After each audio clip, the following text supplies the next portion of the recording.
Brilliant. Looks like it's on the air. Wonderful.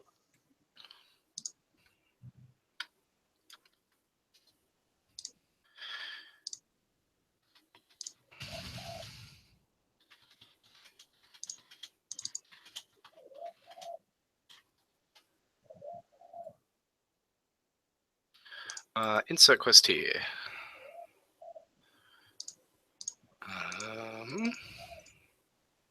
Good, I have been posting there. I thought I might have missed posting to insert quest here for the last stream. That would have been a mistake. Pack 3 of...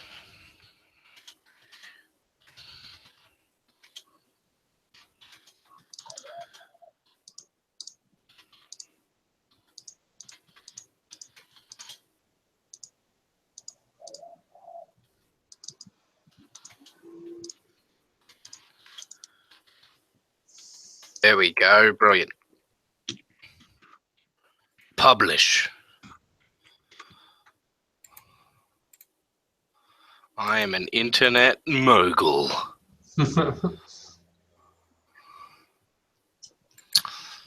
Always be hustling. Always be live streaming.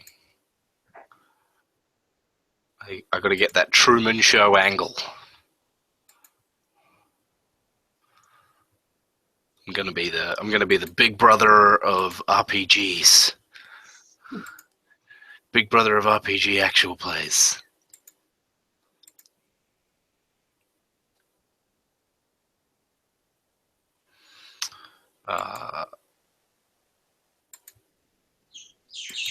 Just sitting here with my mouth half open while I think of something to say. Oh, how about we reiterate some of the Patreon stuff? So, if you're just joining us for part 3 because either you've been busy, you've been sleeping, or you've only just heard about it, Insert Quest here is an actual role-playing game, actual play podcast. So it's like Let's Plays, except it's generally just audio. We've launched today our Patreon, which is a means by which fans of our show can help support us monetarily. Monetarily? You can give us money. And we're going to use that money to help grow the podcast and do new things. Upgrade our audio is one of our goals. And in return, the people that give us donations and tip us and give us their little nuggets of money get certain things in exchange. So if you're back at the $1 level, you get access to a new podcast stream that we're going to be doing where we talk about behind the scenes stuff and what we have planned coming up. If you're back at the $5 level, you'll get episodes of our podcast 3 days early. $10 level gets you a shout out and also gets you a credit on the podcast, as in like credit at the credits. You get your name gets mentioned in the credits. Oh boy, you can tell that I've been doing this for 8 hours. $25 level, you get the chance to play in a monthly Patreon only one shot, and you also go into the draw to appear as a guest on our behind the scenes live stream. We've got the $50 level where you'll get access to our backlog of podcasts. And at the end of every year, you'll get a link where you can just download all the podcasts that we put out that year in one easy download, which we'll probably do as like a zip file or something that you'll get emailed.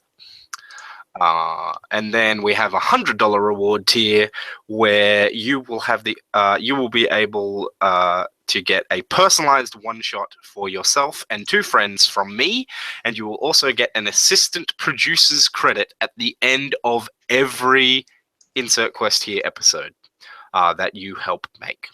So the credits for the earlier level will just be your names are going to get mentioned at the bottom of posts for episodes and stuff like that. And for the assistant producer's credit, I will actually be reading those out on the show, because I don't imagine too many people will be funding at the $100 level.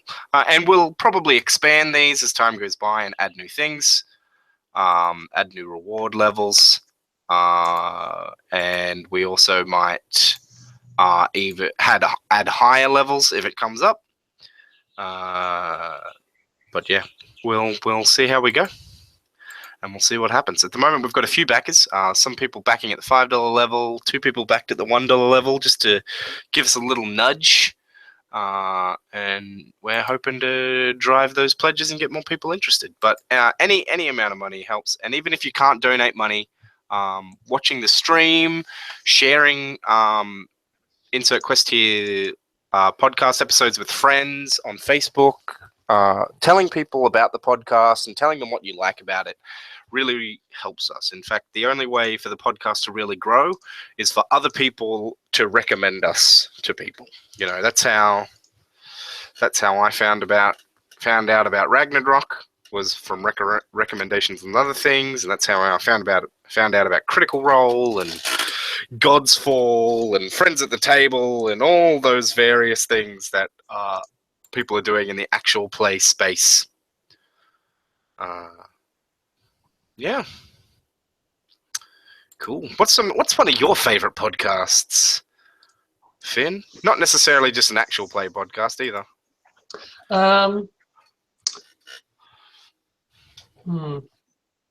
Friends at the Table is one of my favorite podcasts, coincidentally. Finn's who I found out about that from. Although, I mean, to be fair, I haven't listened to heaps of it, so like, only got on board with their most recent season. But otherwise, well, actually, I mostly listen to other actual plays. So I listen to Friends at the Table, The Adventure Zone by the McElroy brothers, Dragon Friends, which is like an Australian live on stage actual play of D&D, which is funny, but it's also very bad. They're very bad at D&D. And they do a lot of very rookie party things, and they kind of have bad group dynamics sometimes. But generally, it's quite amusing. It's a bunch of like Australian comedians and stuff that do So it live on stage in Sydney. It's a bit like Harmon Quest, where it's more people being funny through the medium of D&D rather than an actual game of D&D. Yeah. Yes. Which is still good. It's just a different kind of thing. Yeah, and they're like short. They're like 40-minute episodes, which is short for an actual play generally. Yeah. Normally actual plays range from like an hour and a half to, I think like longest most people will put out is 4 hours. Yeah. And my tendency is to listen to ones that are sort of, the 40-minute to an hour and a half mark. Otherwise, probably one of my favorite podcasts is Woodland Secrets, which is like a sort of one-on-one interview thing by Merritt Kay, who they made the little Twine game of like Vin Diesel DMs your own personal game of D&D. Oh, okay. Which is wonderful. It's a wonderful little like Twine thing that I think you can find somewhere.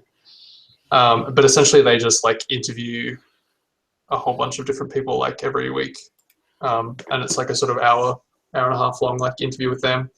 And it's always really just nice, like casual conversations, but they're most often with like writers or game makers or people who make LARPs and all that kind of thing, sex writers and that kind of thing. So it's always very like, they're often about sort of creative process and working in creative industries as an independent artist and stuff, which I always really enjoy. And yeah, they're just like interesting and diverse people and conversations. Yeah, one of the podcasts that I listen to a lot is the various things that Tested put out. So I listen to This Is Only a Test, which is like a tech news roundup podcast, and Still Untitled, which is Adam Savage's podcast that he does with the Tested people. Mm-hmm. And that's pretty like technology. It's technology like what new phone is coming out, and what is interesting about it Like, it's not even product reviews necessarily.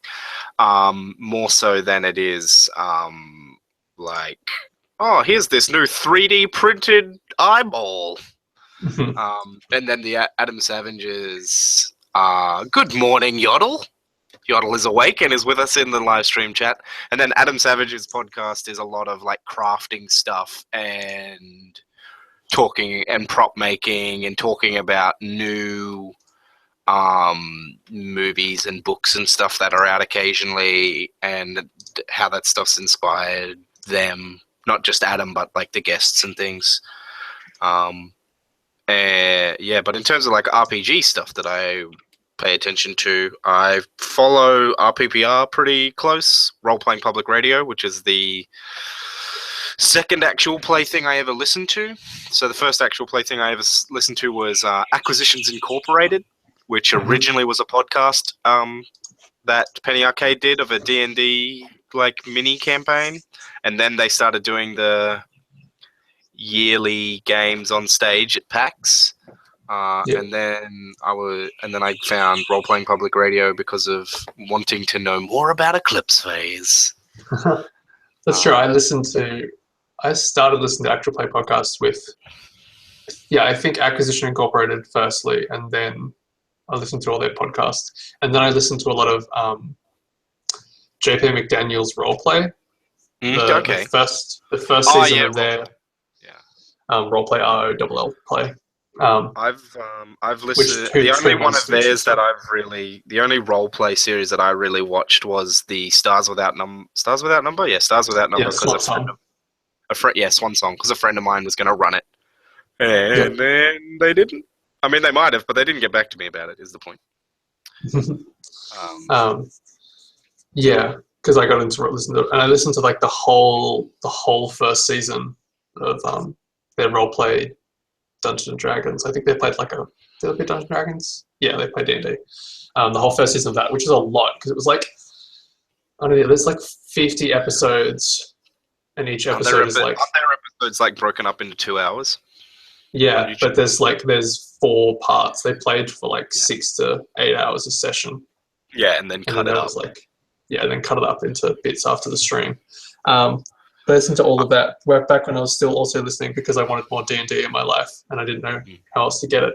But yeah, also I don't really listen to roleplay anymore because they're not, again, it's too long and often it's not necessarily the kind of roleplay that I want or group. Yeah. I don't know. Sometimes they're like a little bit iffy in terms of actions and politics and stuff and that kind of thing. I think 2 hours is the minimum in terms of a role-playing game podcast, where if I listen to it, an actual play podcast, where if I listen to it, I know I'm going to enjoy it, because a problem I had when I listened to One Shot, where they do one shot of every other game, which I like the premise of, is the fact that they record a full session and break it up into an hour-long segment. Yeah. And I really dislike the break-in flow, even though I completely understand why they do that. It's because podcasts are more likely to be listened to if they are under an hour long. Mm. Which, actually, I totally feel the opposite about that. I definitely find myself more likely to listen to episodes and be up to date when they are shorter, at least, and when they're cut up. I think the only way I would listen to the way that One Shot is broken up or something, if I was going to do something like that, I would do it as this recording was 4 hours long and we've broken up into hour to hour and a half segments, but they're broken up that way so that you can stop. It's not because they're not meant to be enjoyed in a binge, but it's so that you, rather than pausing it and trying to remember where you were, which I have had a problem with sometimes, where it's if the app that you're playing on dies and you have to start from again and you have to try and jump to where you were. Yeah. I've thought about breaking up recordings that way so that you can so that you can stop easily and find where you were easily because they're these little snippets. So like, we did a 4-hour game, it's all released on the same day, and you can listen to the recording all at once, but you can ingest it in these little bite-sized bits, which I think is a good way. But as far as I know, One Shot will do, I'm pretty sure the Red Markets game was released over several weeks, even though they did it all in one session.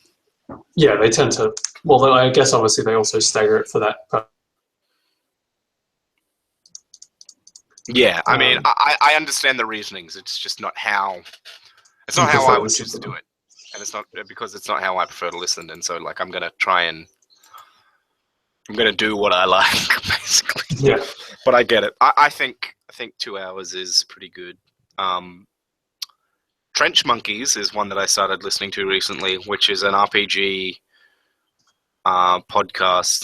They have actual plays now. They only just started recently, and I think they just they started an actual play campaign. Mm-hmm. But it was more interview discussion-y, and it's they're all people that are currently serving or previously served I'm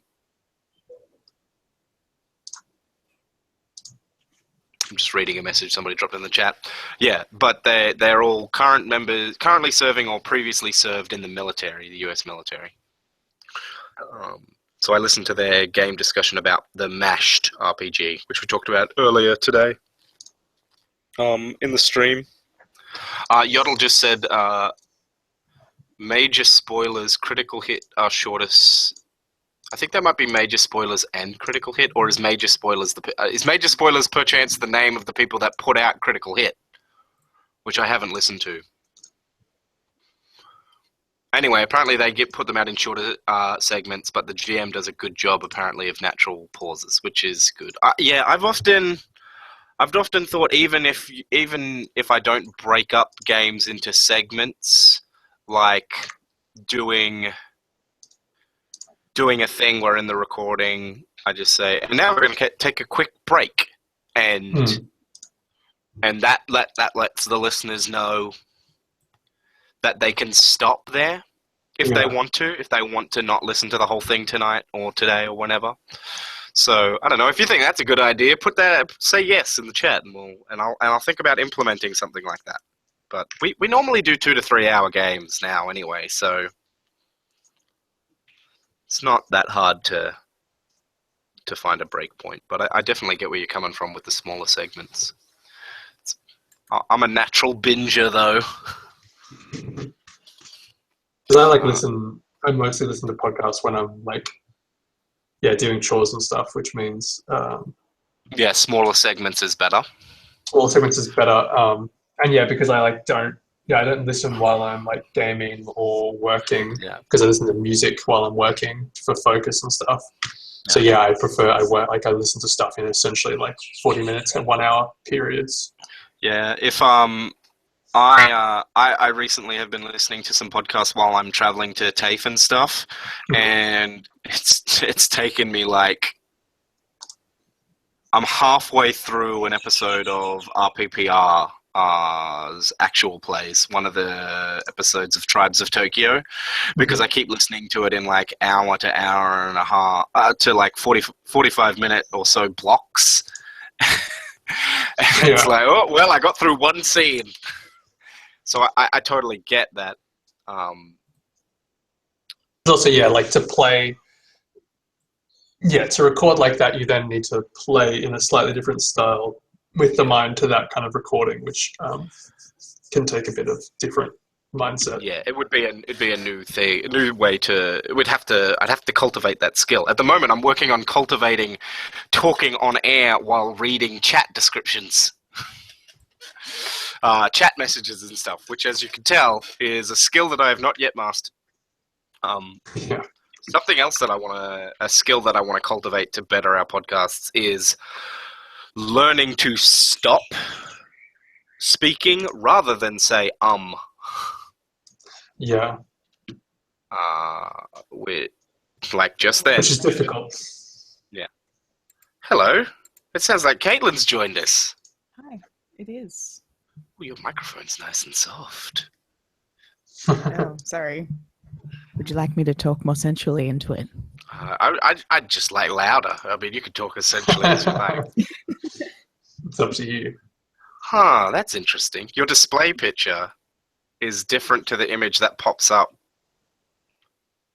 in the actual... Yes. Yeah. I don't know how to fix it. I don't know how you did it. I don't know how that was done. Caitlin is somebody that I used to roleplay with back before I was doing live streams and podcasts and things, although we have done a few things together for the podcast. You've been on episodes of Cruiser Skating Couch, which is now discontinued or on permanent hiatus. There's the Pendragon campaign that fell apart. Yeah. And there's the Better Angels campaign that I will never show to the light of the day because I did a terrible job. We're talking about the Better Angels game earlier today. Somebody was asking about it. I'm like, there's lots of cool things in Better Angels. Like the cool Except demon. for the system. For the role, you can do it better ways. You can do Fate even. Would be great. Fate is fantastic. Yes, from what Wilfred told me, it would have been better if it was the Fate system. I don't know if Wilfred's played Fate. I don't know. He's played Baseline Wild Talents, which is they're similar. They use the same rolling mechanic as Better Angels, but it has normal stat systems, and you have things like you can get things where you always get 10s. So it's easier to succeed, for example. But yeah, there's... It was really hard to succeed through that whole thing, and you're meant to be... Yeah, it was very depressing. It's like you're meant to metagame, so you're meant to play to your strengths, and also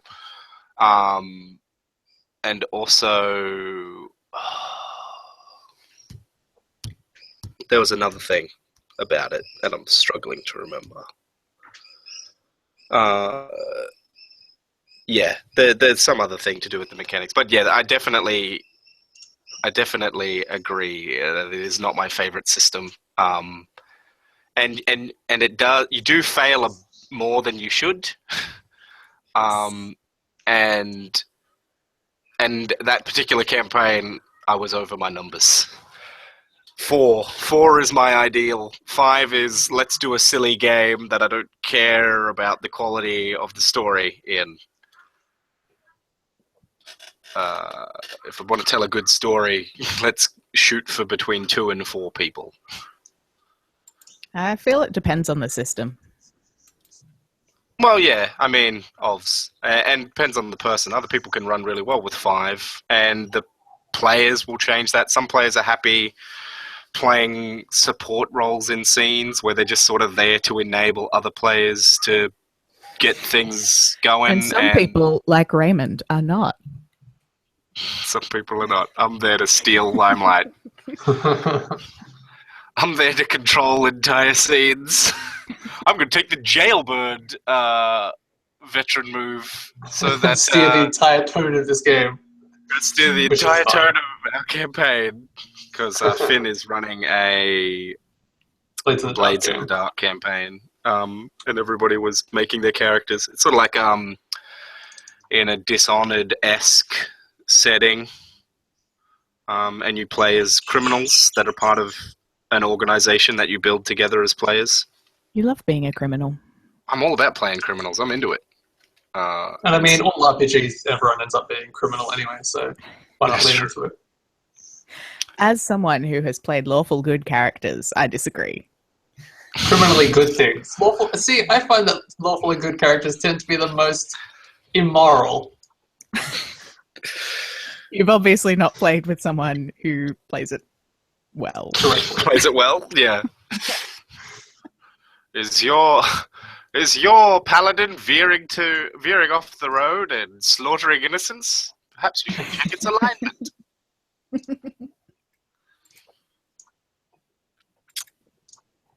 Oh, goodness me. It's been a bit of a long day. Been working in some variety or the other since 6:30, and I've been talking. I was awake then. I've been talking for 8 hours straight. Did you have a nice nappy poo in the middle of the day? I did. Or I I thought did. you I went to sleep at 8, I think. Oh, nice! You went to sleep just as we kicked off. Yeah. It was a good time to do it, I think. Didn't got to miss out on all those annoying Facebook messages. All 2 of them. That's true, but I've been making a lot of status updates.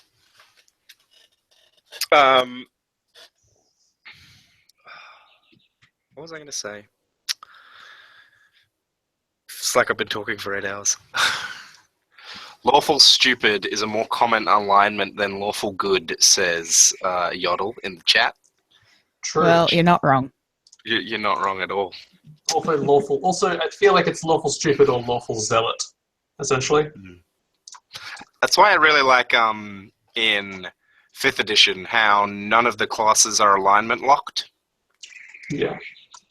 So you can play a paladin as, like, the thing about the paladin is not you are a lawful good knight, it is you are a holy knight devoted to a code of something, some kind of code, whatever that is. You know, that code might be freedom above all else, in which case that's pretty chaotic.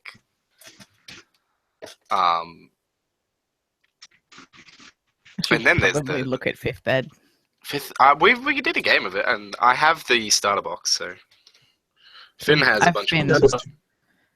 I've been watching Critical Role, so I feel like I know it. I wouldn't be surprised.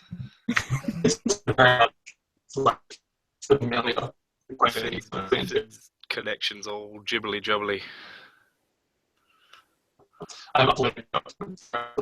He's uploading something, which is why it is all jibbly jubbly. Ah. Yeah, I ran a game of 5th edition, and I came up with a 5th edition campaign that we might run at some point. Which is based on that Tumblr post where people are talking about what if dragons were bowerbirds, and what if rather than building big nests out of found objects, they build societies. And then, like, what if the way dragons mate is you go and see what society a dragon has made and decide whether it's a good society. And I'm like, yep, we're playing normal people that have to live in that world. That's about as far as I've got in the planning. That and Dragonborn are white people. Dragonborn have all Sounds the right. racial power because they're racially similar to the people that run all the kingdoms. Makes sense. We talked about race versus species earlier, which is Always elves. interesting. Elves are a different species, not a different race. Unless they're meant to be some weird offshoot of humans, in which case, what's going on? Or how Never Or considered that. how you can play an elf, and you can play a human, and you can play a half-elf, but you can't play an orc. You can play a half-orc, you can play a human, you can't play an orc normally. Orcs are too powerful. I mean, probably. They're too barbaric. They're uncivilized. I believe it's more to do with the stats, actually. Yeah, indeed. It's the power dynamic more than anything. But what if it's racism, Caitlin? Orc racism. Yeah. Sounds right. I played in that game. Yep. I was going to say something. It was right there. It was in my head. Yodel said do kobolds have that species power? They are also off-brand dramatic. I guess kobolds would be. I guess kobolds might fill sort of a. Maybe kobolds are rednecks. Kobolds are like you're down on the country, off-brand. Kobolds have plantations. Southern gentlemen kobolds.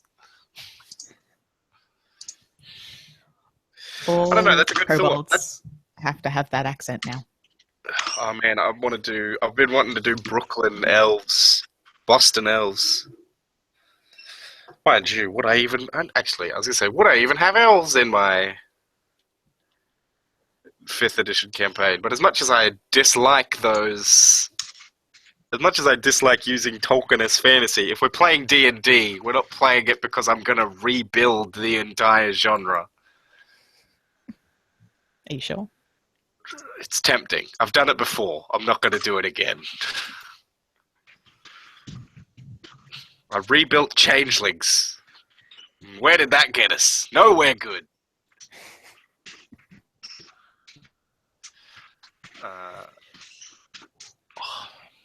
How's your podcast going? Mine. Yeah, you and Sandra. I'm trying to remember how to pronounce that word. That's Loquacious, that one. What's it called? Loquacious Whales. Loquacious. So close, yet so far away. Yeah, it's not currently going Oh, because, I wait for Alexandra to contact me, and Alexandra contacting me personally is... I get that. Yeah. Dang, I feel bad that I brought it up now. Nah. I thought it was going to be a cool cross-promotional situation. But now I just, highlighted... How cool is it? Interpersonal drama. I know. How cool a dear, though. Would you like to play a game? A game of? So, earlier today, we found out that a great streaming game to play on a Google Hangouts is Earthpicker. I've no idea what that is. Sure, let's do it. Have you heard of GeoGuessr before? Nope. All right, so let me turn on my screen share. And this will be recursive for a moment. Look at that, up into infinity. And then I minimize it, and you should see a Google Maps Street View, basically. Yes. So you get dropped at a random location somewhere on Earth. I'm pretty sure we're in Germany because of the flag on that car. Actually, I think I know exactly what that thing is in front of us too. You get dropped at a random location on Google Earth, or Google Maps rather, in Street View, and you have to try and guess where you are. So see this map over here, you click close. Ah, we played cool. it earlier today, and the 5th round glitched, but for the first 4 rounds, I got, round 1, we got within 100 meters, and that was in Edinburgh. And then round 2, we got within... round 2, we got right on... No, round 2, we got within 100 meters. I think that was in... Actually, we got pretty much right on top of it. It was within 20 meters. That was in Canada, right on the border of Alaska, which is how I worked out where it was. And Nice. then when we were, and then the last one, then the next one was somewhere in a Spanish island, which we only worked out because Yodel in the chat, who is telling me where we think we are, because he's like, "Oh, I know shit about Berlin," because he lives in Europe. Because he knew, I found a street sign that had a place. I'm like, "Is that a place in Spain?" And he's like, "Oh, it's an island off of Spain." I'm like, "Brilliant!" So I got that exactly. Nice. Thanks to group efforts. And then the last one, I got within 150 meters on a random guess because we worked out that it was somewhere in India. And at the last minute, instead of clicking in the middle of India, I clicked on New Delhi. And it was a art gallery in New Delhi. So we're somewhere in Germany. It says Berliner Road on the floor, apparently. Oh, yeah. Cora Berliner something with an S. So maybe we're... I think this thing, because I've seen things like this That's before. the Holocaust Memorial. I was going to say, I'm pretty sure that that's a Holocaust memorial, because there's a similar structure in Sense 8. Ah, yes. There's the pillar thingies. So, a Holocaust memorial in Berlin. It's a nice cheery live stream discussion. Is this with this? Sorry? Is this with Street View? Yeah, it's with Street View. Just look at these buildings like renders. I don't know. I mean, it's just the quality through the hangout. They just look like fake buildings from an architect render, not the actual buildings. It might be a weird glitch.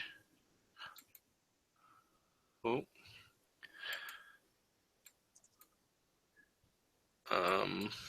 Oh. There's a street sign. Oh. Something street. They're definitely letters. Henna Ardent. Some German word for street, I'm guessing. So let's zoom in a bit. Oh boy. German words. There's a lot of German words. Alright, so River nearby? it's Henna something. What did you say, Finn? Is there a river nearby? It looks like it might be near some kind of... Oh yeah, body if of it's water. near, I mean those trees up there might be. Actually, it could be in a park, maybe. Yeah. There's a lot of Water. parkland looking at this map. There it There's is. a lot of little square bits of green. Well, let's head to that park. There's a little bus station. Up here. Oh no, it's just like, yeah, head that way. Woo, zoom. Yeah, there's little buses here. Let me see Oh, this. well, that This is looks obviously like a significant Holocaust memorial. Yeah, that looks like a proper park over there. Let's see what's down. Eberts something. That's draft there. There's Was a lot of Berlin. A lot of Berlin. I think turn around, maybe head towards center. This way, That you looks, reckon? that looks, There's which another town? sign here. This might help us. The Kreuzberg. airport's that way. The airport. The airport. That'll help us. We can backtrack from the airport. Hang on, zoom out and try and find the airport. An airport. And it says, what are they? There's 117, 3 and 4. Yeah, it says 17. Yeah, the 117. So that'll help too. And 114. We can find the street. 109. Okay, so Yodel has just said that Straby is the actual spelling. It's like that weird B. It's not a B. It's another character. Caitlin does linguistics. She probably did linguistics. She I probably don't do German. Damn, I thought you might have known. Nah, man. All right. Um, I'm trying to cool, find. If it let's was see if we Greek, can I might be find- able to tell you. Damn, why didn't it teleport us to Greece? Ancient Greek. Sorry, let me be specific. Oh, okay, less useful. There's the 111. I'm trying to We find want the there's the fucking 114. airport. There's the 114. Oh, yep, there it is. There's the 114. And there's the 109. Are we looking? So maybe we're just, I don't know where the 117 is, but somewhere in from that, along that same road. I would assume it's near-ish the middle.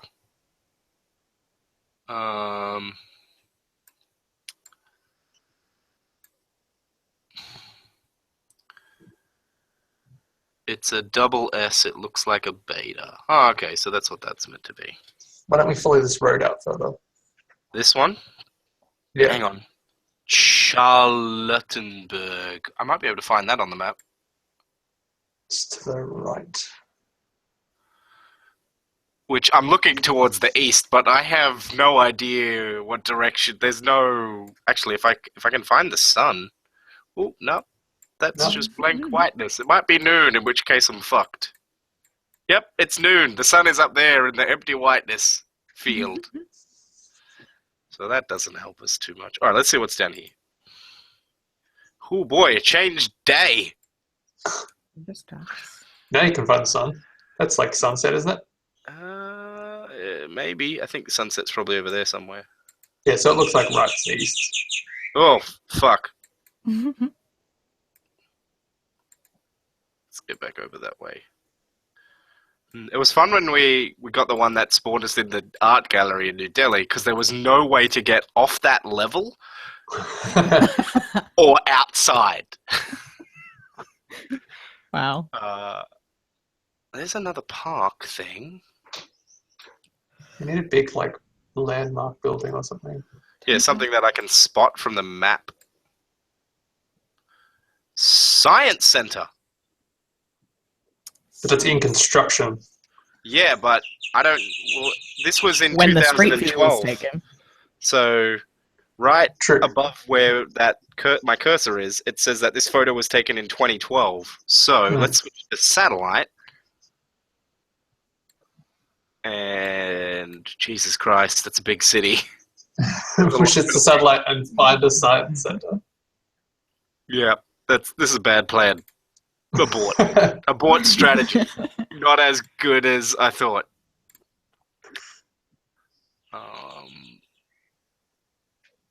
What does that say? Probably says parking entrance. It says Peking NT.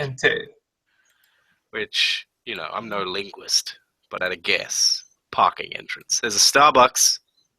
How common is Starbucks? All the Starbucks in Germany. Can I Well, turn this looks on- like a big intersection. What's up Yeah, here? this might be something. Oh, there's a street signy thingy.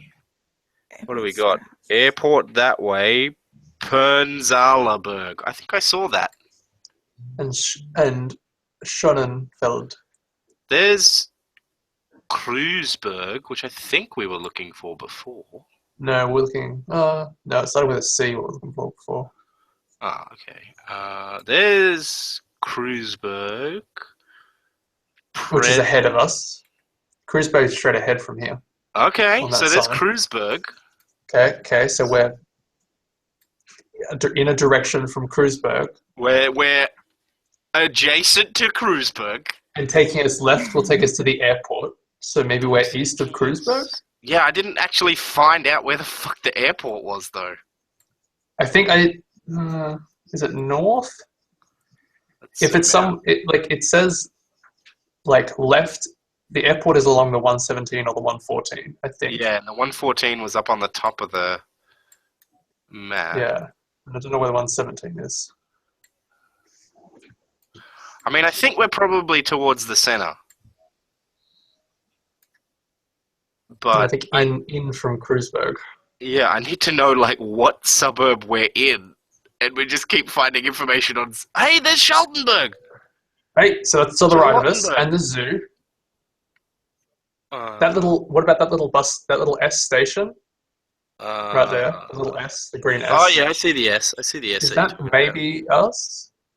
We just passed a little bus depot that had that S. I am gonna Park hit. City. I'm gonna hit the take us back to our starting point button, Okay. so that we can get the name of these streets again. Cora.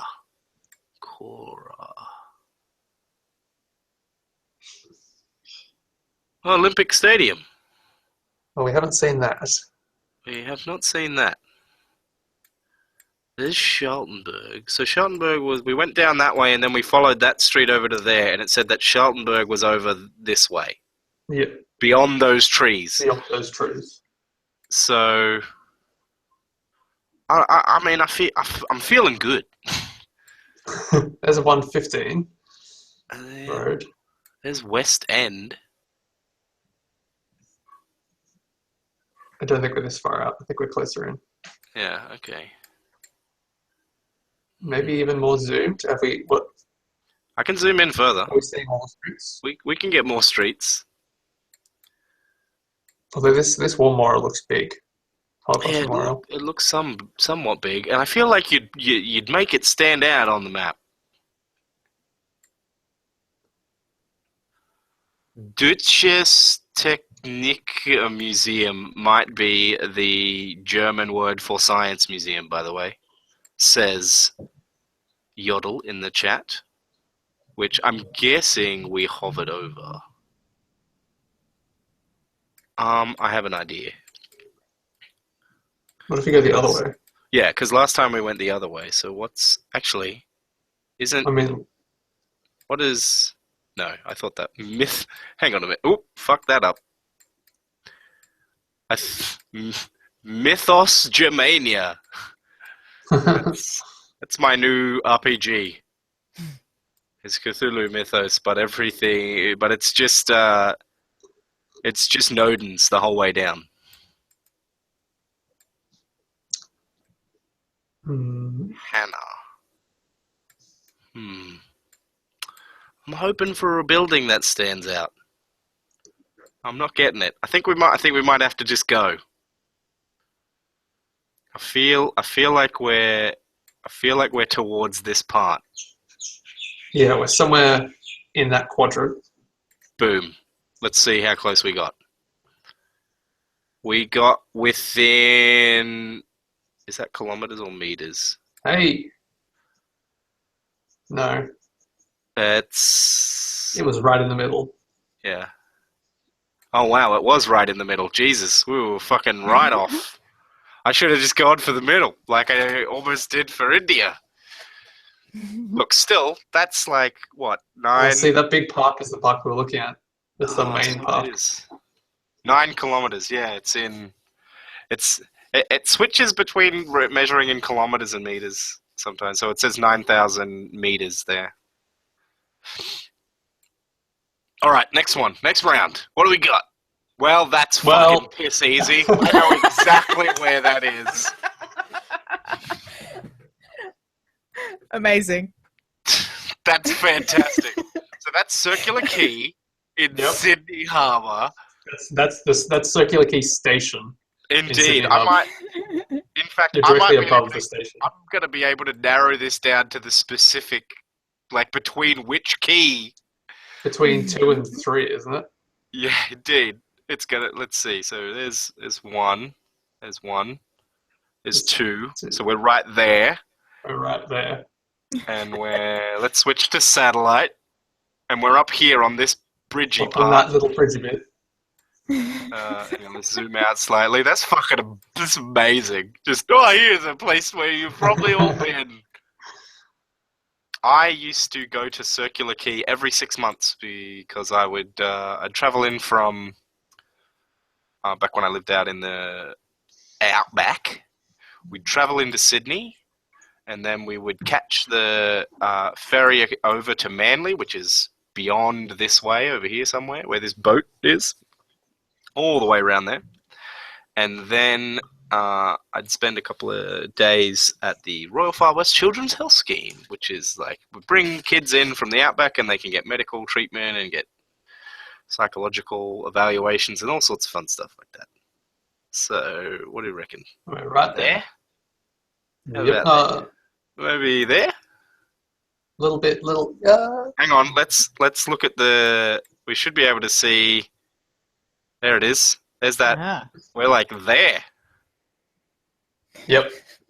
Go. Yeah? Boom. Within 10 meters. Average was like 300. Yodel, who I believe is from Sweden or lives in Sweden at the moment, said that he played a game after we played earlier and he got Stockholm. which I imagine would have been a bit similar to what we just did. Yeah, look at that. Look at Look that. at Oh, good work, everybody. Round of applause. that. Top notch. Round 3, rather. Oh, look, there's a woman having a picnic with her dog. That's cool. Puppy. Good dog. I'm thinking Europe. Yep. Yep. We're on a hill overlooking water, but that's about all I got. What's Maybe, that? Museum over there? I don't know. maybe what, this spire thing or this No, weird no, no, ass fucking building, That weird ass building that looks like a lighthouse. and is like a orangey dark red brick. I don't know if I can Yeah. click to over there, but let's see. Nope. Nope. Hang on. I might be able to. Nope. Oh, there we go. Boom. Quick. All right, now I'm gonna try and get over to that building. Okay, we're in some kind of Cyrillic country. Okay, so maybe it's like Prague or something. Actually, where did you see the Cyrillic? Behind it says like Zab or I don't think that's So- Cyrillic. I think that's just umlaut. Vakt. So Yeah, I don't. That's not Cyrillic. I think that we're in like a northern European country, like Yeah. up in the penis of Europe. There's I'd agree. The buildings look European. Yeah. I mean, Cyrillic is European, but yeah, So I would. upper. I think it's up this away somewhere. Yeah. Yodel thinks it's Stockholm. So let's zoom in on Stockholm. I mean, he probably lives in Stockholm. Yodel would probably know. Do you know? Let's go back to the starting point. Let's see what's over here. Oh boy, that looks like a pretty important. Well, a building that would stand out. Which of these harboury bits do we reckon it is? There's a bridge. Yeah, there's a few bridges. There's a bridge straight across, and then there's another bridge. He does not live in Stockholm, but he's been a couple of times. I mean, good enough for me. You worked out that it was Stockholm. I'm willing to believe.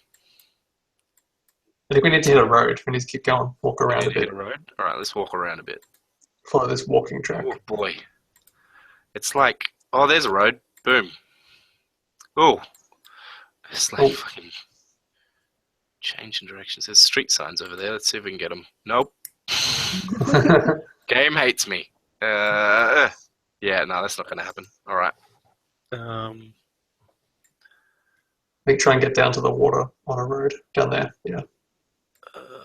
The Street View car didn't go down that road. Ah, damn it, Street View.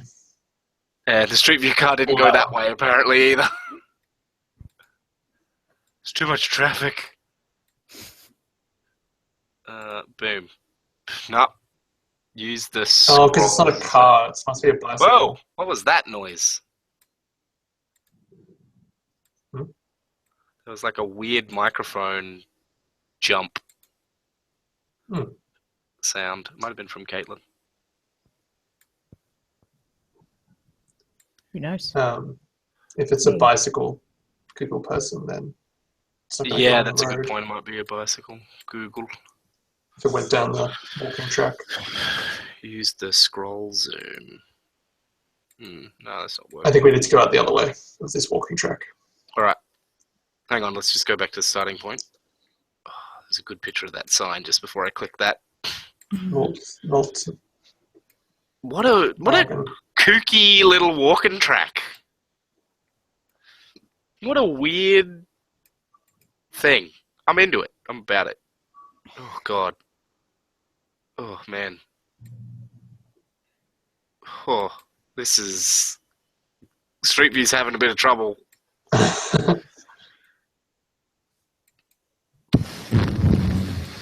I don't know. I really don't know what part of Stockholm we're in. What about see that bridge that says Vasterbron Vasterbron. down just below Marienburg? Oh, yep, I see it. Oh, yeah, that might be That's it. sort of crossing at a diagonal. That could. Let's When switch maybe- to satellite and see if we can see like the red building. Oh, I think we're maybe east of that, and it's the red building's on the south side. Somewhere. Bam.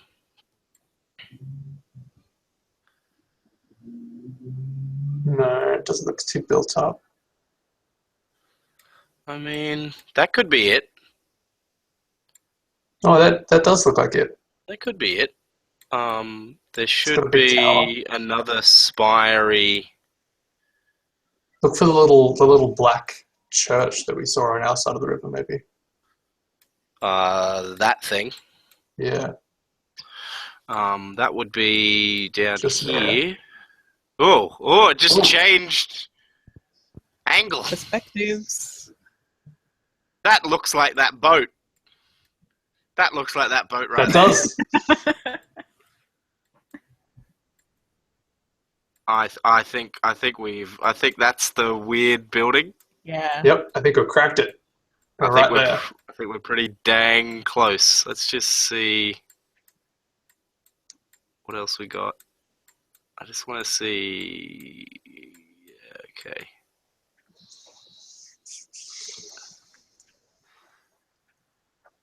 I think that's pretty dang close.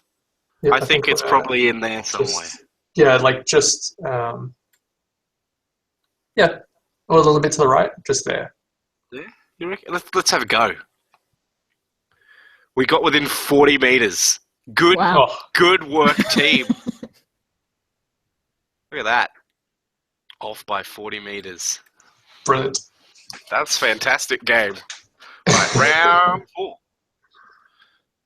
Ooh, The beach. okay. Beach in England, maybe. Yeah, I'm thinking England, maybe in the like Wales, Cornwall area. What's that sign say? Morning coffee. coffee, bar, snacks, Coffee. cream teas. This is Britain. A sign. Yeah, I reckon it's down in this general-ish region. But Does the shop have a name? that's a good question. The Tides Reach. That's a cool name for a place. Turn back around and look at the big sign. Yeah. The Tides Reach Hotel and Restaurant. They have an aquarium bar? Let's go to Tides Reach. When we figure out where it is. Yeah, when we figure out where it is. Up the hill that way, or No, I think down. I think this is more promising. Yeah. A church church. right over. If this church wasn't being done up, there might be a sign on it or something. It actually might not be a church now that I'm looking at it. It's a security sign. This place is not big. It's a bit of a warren. Yeah. Let's try and get to some high ground. You cannot win and Oh, can here's a have the strike. high ground. Overbeck's Youth Hostel. Overbeck's and Youth Hostel. I think Overbeck's is a park. It's got a tree symbol, does it? Yeah, and I It's can't an go oak road. further that way, apparently. I can go this. No, can't go that way. Might be able to go over here. Oh, so the street view car went down this fucking... Maybe Combi is like the... What do they call them in Britain? County? Maybe. Yes. I am thinking down this way, but I don't know. It's on the coast, so... It's definitely on the coast. Well, it's on a body of water. It looks like it's a beach, though. And it's a beach like we know it. This is a bad way to go. It looks like it opens out to something. Mm-hmm. So let's go up that way. There's something up here.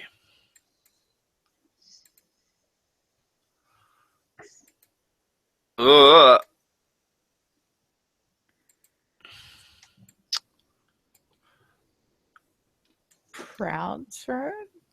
Froud Road? Proud Road? Prouds? I think it says Prouds or It would be an Frouds. F. I wouldn't put it past the British. Frouds Road. This street was not intended for cars. That sounds like a lot of streets in That part Britain. of the Britain. Oh man, this is difficult. Oh look, people stretched out. the mouth. It's not what it says at all. The mouth. the malt. That would be sinister, though. Oh no, I think Can we we should have get- continued going that way. It didn't look like there was more to go. There's only Can we two get roads. over- Are we stuck? Over to The the other other side? side of the river? Maybe. Oh, let's see. Nope.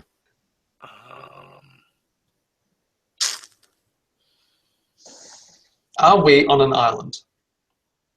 It's a good point. We could be on the Isle of Man. But the Isle of Man, I think, is flatter than this. I mean, we could be on this island. I'm just The thinking. Isle of Wight. It looks like we're possibly on a small island that's just like you can cross at low tide. That looks like a small channel. Oh, yeah. That's... And maybe that's why these roads don't go anywhere else, because everyone's just like boated across by the number of small dinghies. Mhm. It seems possible that everyone's just like caught a boat across for the day for swim. Yeah. Wish we could So look find at- out more about this restaurant. Tiny island. Tiny Zoom and speech. enhance. Why is it so blurry, Kif? Have a look around. Yeah, okay.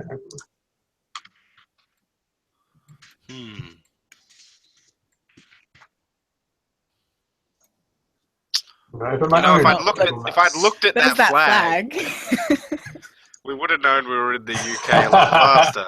Because this is just a fucking British flag. I was actually about to say, if Where's the sun? Which direction is the ocean? Oh, wrong button.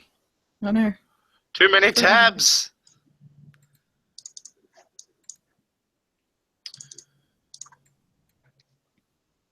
Let's see. Well, the sun is overhead, which is super unuseful because it means that I don't know what time of day it is, but I think that is south. So what if we're at Milford on the Sea and that's the Isle of Wight across from us? That's not the Isle of Wight across from us. Maybe it is. Could be. Jesus Christ, this is a hard one. This is hard. Because the street view too is not tiny. working properly, and we can't go up the road to these white buildings. Can we go any further in either direction? I don't think so. I mean, we can try up here again, but it was taking some time to click forwards. But...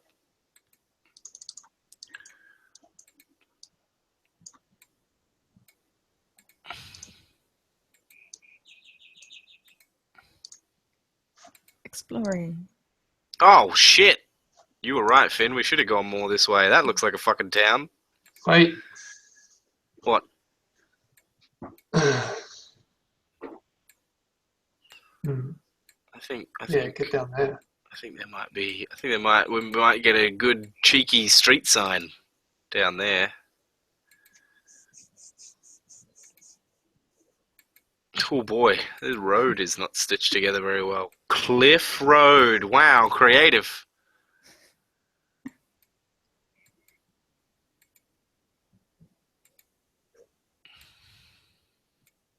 We should have a big old sign that says, "Welcome to." They normally blur those out, but sometimes you get lucky, like that bus that said Edinburgh on it. All right, I think we're definitely in England, like not Wales, because that's an Yes. English flag. So that actually does help us narrow it down. And I'm trying to get the street sign, not the street sign, but the sign that's right there. that thing. Winking Prawn. the Winking Prawn Beach Grill and Barbecue. And a phone number. Hey, that's an idea. Let's make a reservation.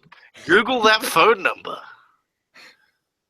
I mean, if we're Googling the phone number. No, we can't start Googling things, yeah, because then that's we a can good just point. Google Winking Prawn. Start Google. We'll just Google the Winking Prawn and then. Tides. I mean, that looks like actual open ocean That's there. definite actual ocean. So, all right, zoom back out a bit, and let's see what's this way. Hang on, what did that say on the ground behind me? K Bridge. Cambridge. Okay. I mean, it could be Cambridge, but I doubt it. So there's a bridge up ahead, but is it Kingsbridge? Kingsbridge could be a town and not A bridge. and not a bridge. Oh, it won't let me go up that fucking fine. street. Yodel was saying that if we were going to cheat, we're more likely to get something off the Tides Beach Hotel, Yeah. Mm. which is a good point. It sounds a lot more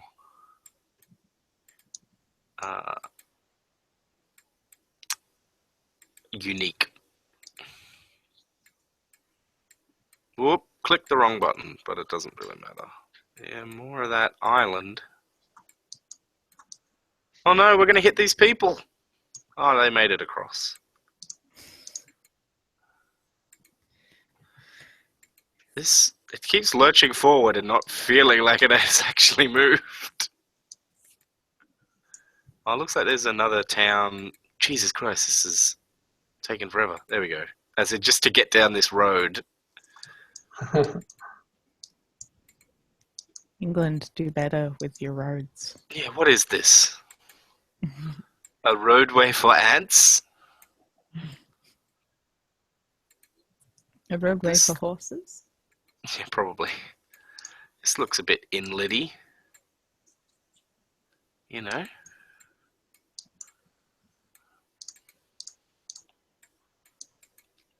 See, because I'm assuming South England. Yeah, I'm thinking the south of England as well. No, that's me. I'm It looking could around. be a river type thing, Yodel. I'm thinking it's like an inlet. Oh, here we go. I hate you too, game. No, it's just like this isn't even a street name. We're on the B3204. Oh, that's a sign. Where? Oh yeah, Marine. Or is it? Helpful Maybe sign. That tells us it's not an inland river, at least.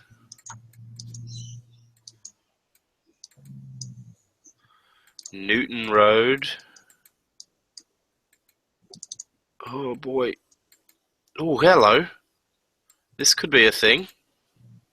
Oh, some kind of The The Tower. Tower. wonderful. Was hoping for something like The Tower in historic. Oh, Oh, so what's that? Marlborough Marlborough? Town and- centre. Marlborough and Kingsbridge. Kingsbridge. So those are the towns that are nearby. So look. I think this is Kingsbridge.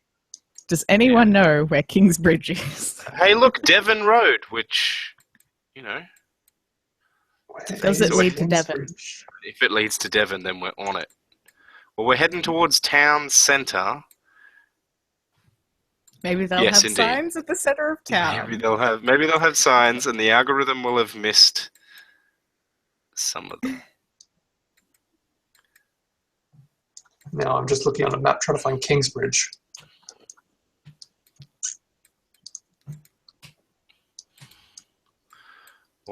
Jesus Christ, which way to the town centre now? Do we just keep following this curvy-ass road? I figure. Maybe it switchbacks down Oh yeah, Kingsbridge up ahead.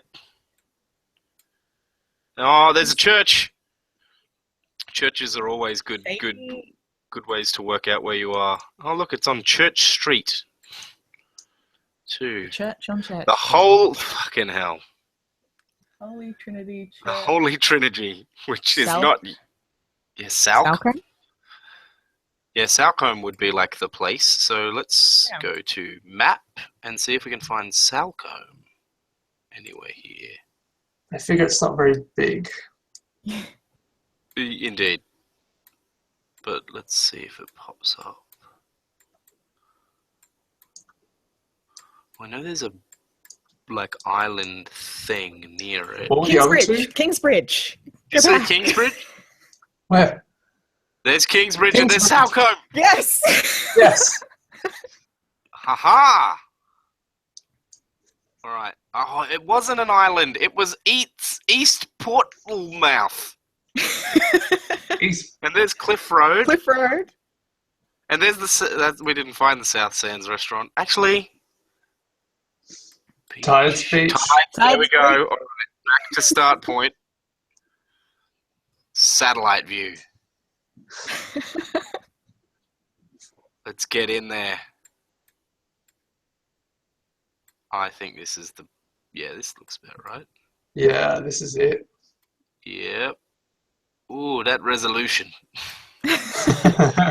That's maximum zoom. All right, so... We are right at the front, Of this thing. I think this... right near that pond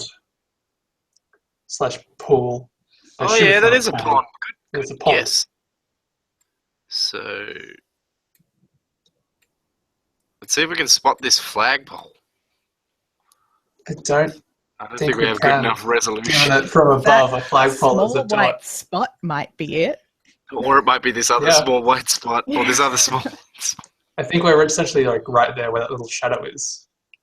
Yeah? Yeah, I think we're pretty much there. Let's see. We got within 10 meters. Nice. Oh, Oh, so good. Following that road up the hill further. That was a game-winning play. All right, round 5. Here we go. Oh, look, it didn't glitch. I reckon we're in the Amazon, or perhaps well, shit, we're on a river. we're on a fucking boat. They street viewed from a boat. What? There's not going to be any signs here.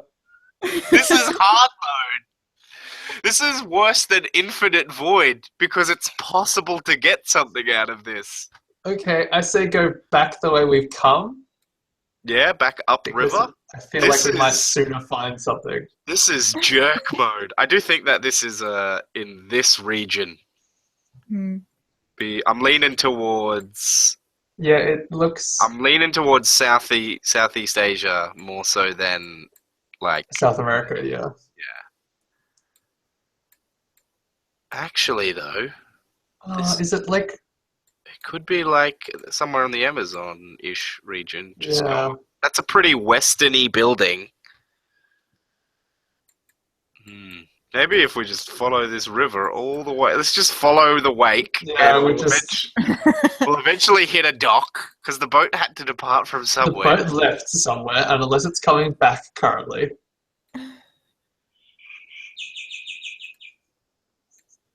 Like, what? I didn't even know this was... Why I did didn't they- even know they did this. I Yeah, didn't know this Oh, happened. river. I think this is one of those weird things where Google was like, "Hey, wouldn't it be cool if we street viewed a river?" Yeah, and I guess in some places where, like, the rivers are essentially the thoroughfares. Well, they do because they do like inside of art galleries and things. So if this is like Yeah. a tourist spot or something where people frequently Yeah. travel it and like visit it, then they might have put it on. This is going to take forever to find where this boat left from. Oh, we're a long way. Settle in for a journey.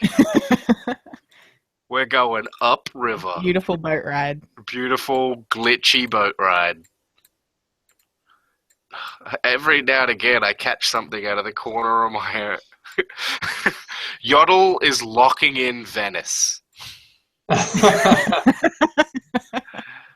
Uh,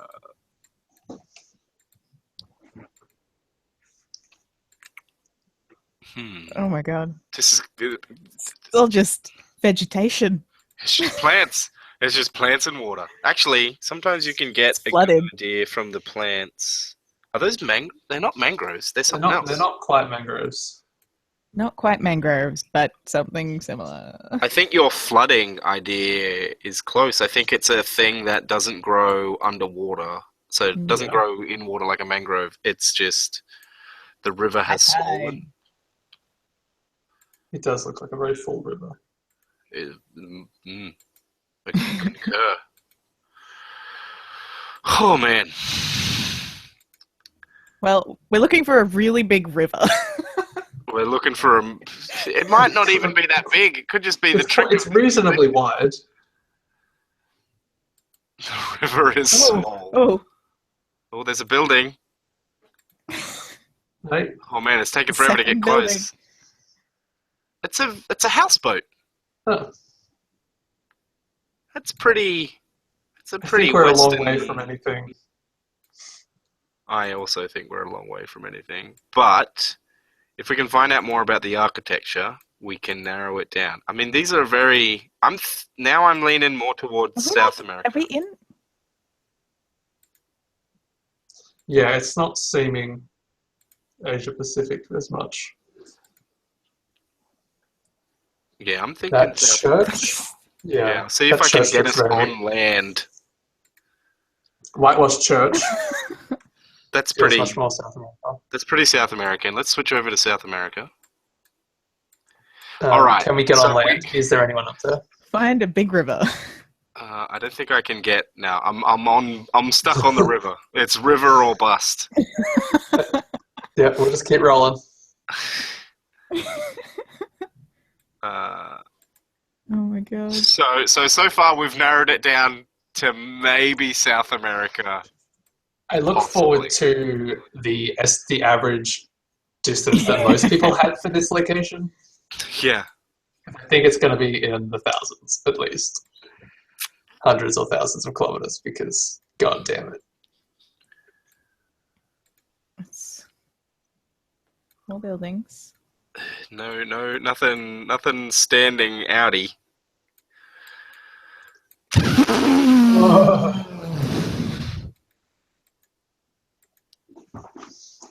Can you click like further around? Is that? No, I can. Oh, yeah, no. It advances Yeah. us even less further when I do it that way. It's an annoying part of Street View. That was a bit better.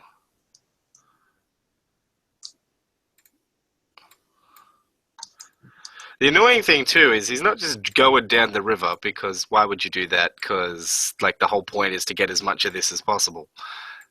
They're following the shoreline, so Yeah. it keeps curving in a less direct path than we want. And I understand why it was done that, because you get better cover. Actually, is he circling around? We go back up the other side of the river? Shit, we may have just done the thing that we feared, that maybe the boat was on its way back, No. or on its way up. Okay, the other way now. Let's go deeper. If it's like just around the corner, we get like onto shore. Oh. Now it's circling again. Oh no. Well, Fuck. the I think All we're right, gonna close. where Wait, are we? no. I think continue, keep going, because I think it might go down that little inlet over there. All right.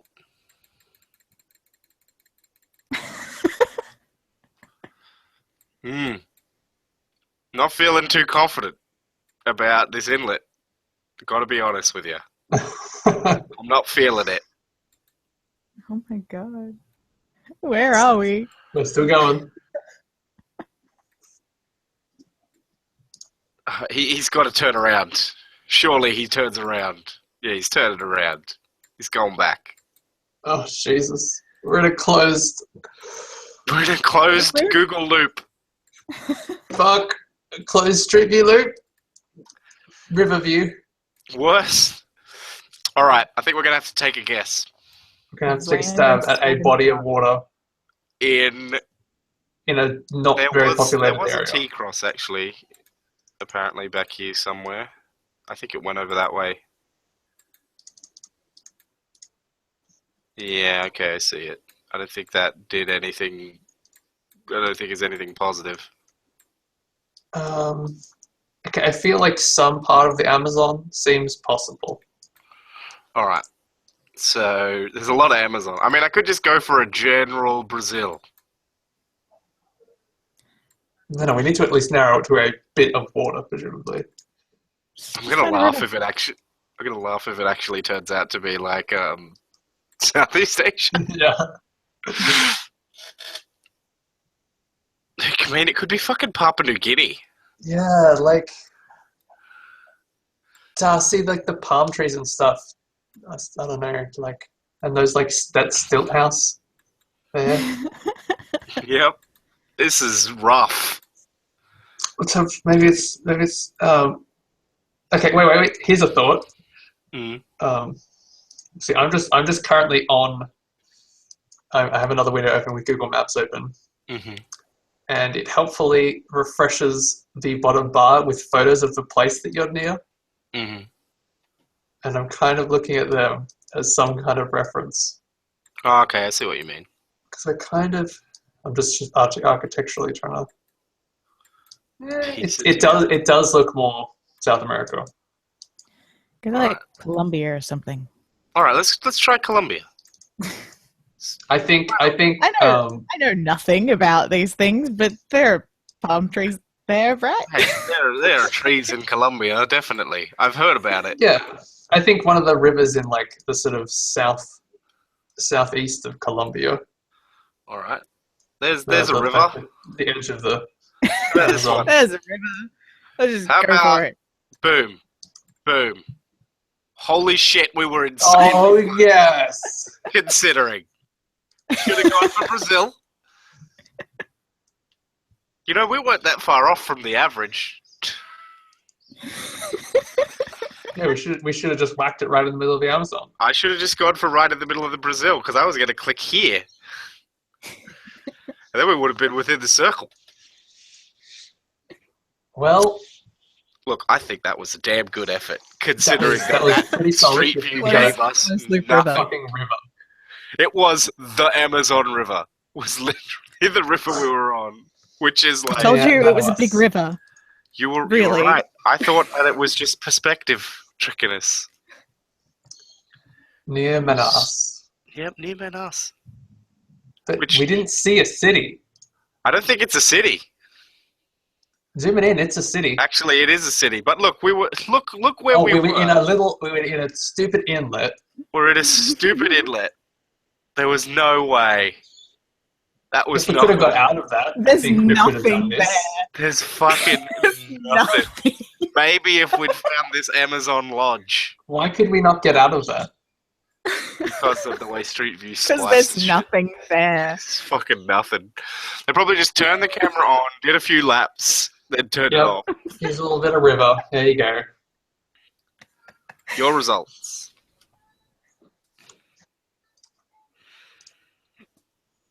Add your score Oh, to the boy. top list. No, I'm good. We did very well for 2 of those. 3 of Did- those. At 4. We had a pretty good average. We did alright. And then the last one screwed us over. The last one. The Sydney one was great. Yes. It's like, oh, I know where that is. Ah, let's stop sharing. Good. It's good. Good fun. My goodness. Yeah, what a fun little bit of hangouty fun. I think at that I might head off. I should probably start making dinner and stuff. So that Rachel has something to eat when she gets home from work. Yes. So I have dinner done before I have to go pick up Rachel. So that it has time to get cold. I'm going to make potato salad, so it's allowed to get cold. Well, it's served cold, so. Mhm. All right. Well, thank you for joining in and Yes, for that. it was good. It was good fun. I emailed you your banners. You can check cool. them out tomorrow or something. Cool. I tested Banner them briefly on Facebook and stuff, so Cool. they seem to work out good. Fun times. All right, thanks for joining us, Finn. Thank you. Good All the talking best. to you. Indeed. Yes, good talking to you again. For the second time ever. Yes. Right, because my party, and then we went back to Finn's Mhm. house after. Yep. I Yeah. completely forgot. Squeaky chair. I'm gonna recline. I haven't reclined all day, and I'm tired. Good. Okay, cool. Bye all. Later. See ya. Cool. So, I got another 2.5 hours to kill. Actually, maybe longer. 2.5. Well, 2:20. So, I played Magic. I ran Magical Fury. Ah, yes. I recall you mentioning. How'd it go? I liked it. It was so because it's a Powered by the Apocalypse spin-off. If you're tuning in, Magical Fury is a magical girl RPG. It uses some Powered by the Apocalypse stuff. So like there's generic moves in most Powered by the Apocalypse stuff, which are things that all player characters can do, and then you tend to have class specific ones, but Magical Fury doesn't have classes, so it's just all Magical Girl moves. They're all moves that your characters can do, and it felt like it was missing moves, and like it needed to have a few gaps filled in, but for the most part it was fun, and I think it was really good. I don't think it'd be great for like a long campaign, but like a mini sort of campaign, like Yeah. a handful of runs would be fun. And it's really easy to just like pick up and go because of all the random roll tables in there. Is Fury the later one, the simpler one? Or is that Burst? Yeah, it's the simpler one. So the game designer started making Magical Burst, which is like closer to a traditional RPG and is a bit more rulesy, but is still pretty much Powered by the Apocalypse game. And then they like hit a design wall and made Magical Fury.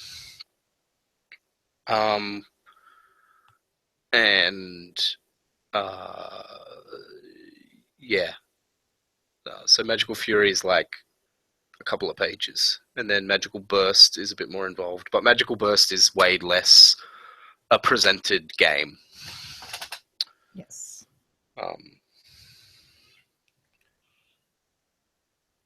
I think the weirdest thing about Magical Fury when I first read it, and I didn't even end up doing this when I ran it because I thought it was kind of a dumb way to do it, is that each of the moves, the things you can do, are meant to correspond to a scene, and are meant to be a scene. So you have the find out something about your past Oh, yeah. scene, Yeah. and then there's a move to associate with that. And like, it's an interesting idea, but the way it's written implies that only one magical girl is in each of those.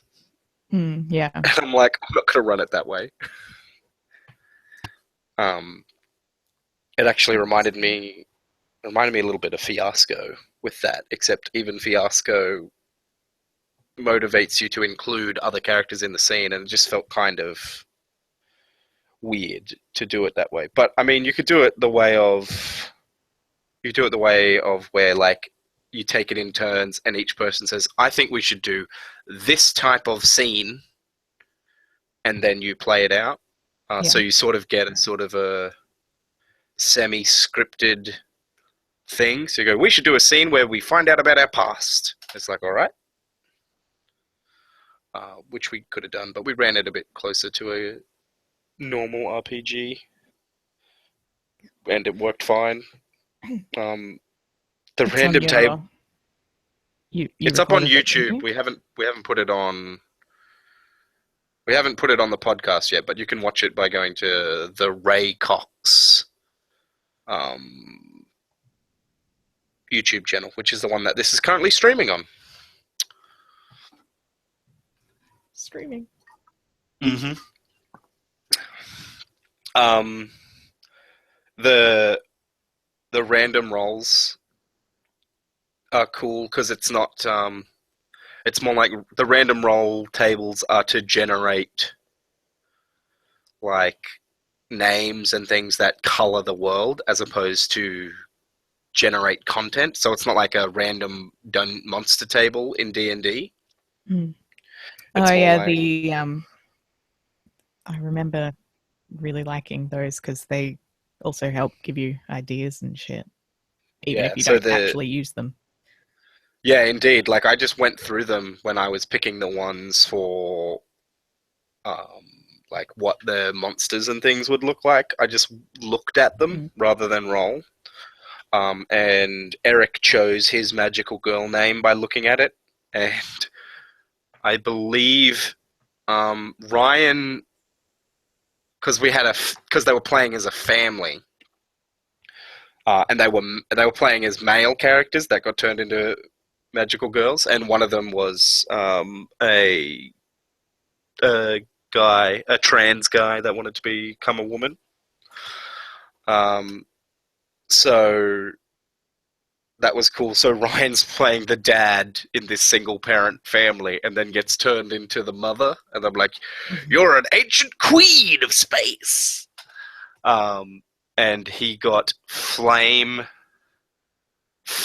Empress Nalnoa, I think was the name he rolled.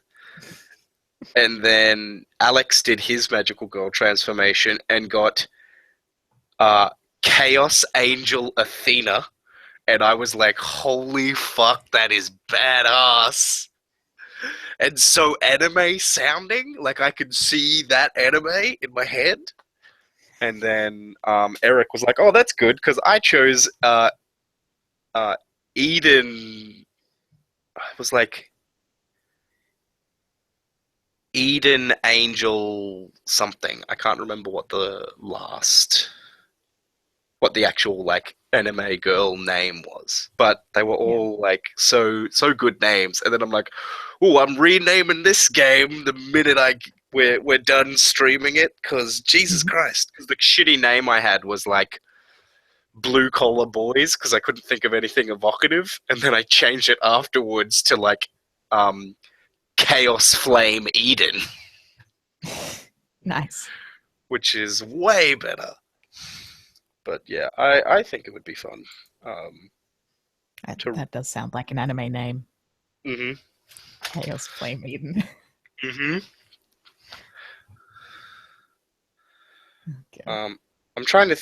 There's other. I'm trying to think of a specific anime example, but actually, Aldanoa has the name of the anime is actually the name of things and characters in the anime smashed together. What's another anime where they do that? I mean, One Piece. There is a thing in One Piece called that.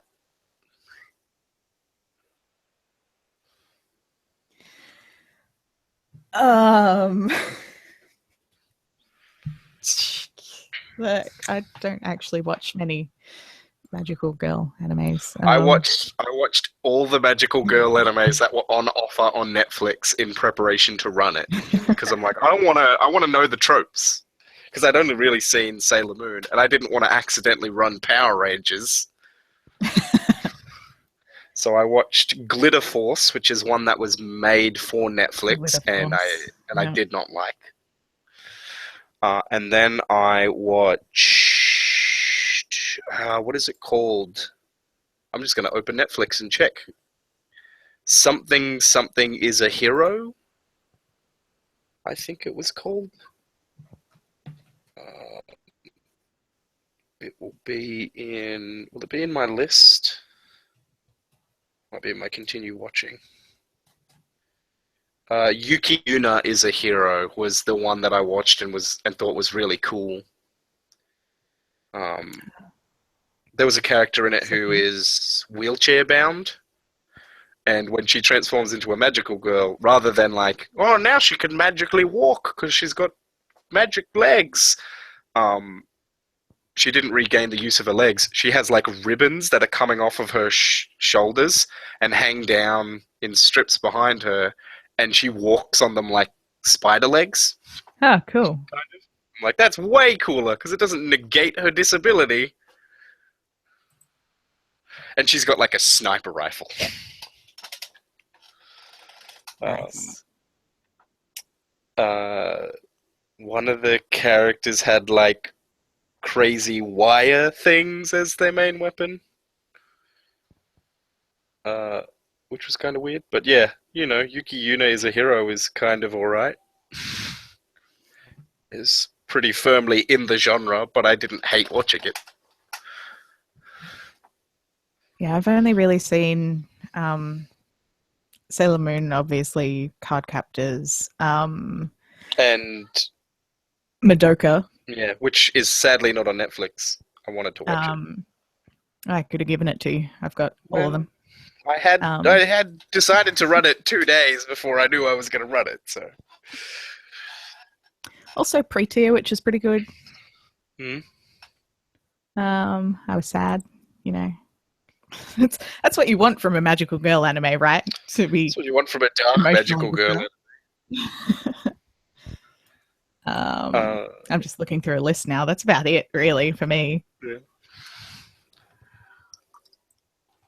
The guy that made Magical Fury also made a card game called Channel A, where you have it's got a similar play mechanic to Cards Against Humanity, but I wouldn't. They don't have any. I know you love, which don't have any other similarities in that. So you have a hand of cards that are like words that might appear in like an anime's name. Yeah. And one person takes. One person per round is the producer for an anime studio, and you have to, and they'll pick two like genre cards. So I might play, this animal girls, like cat girls are really popular with the kids. So we need a cat girl anime that also features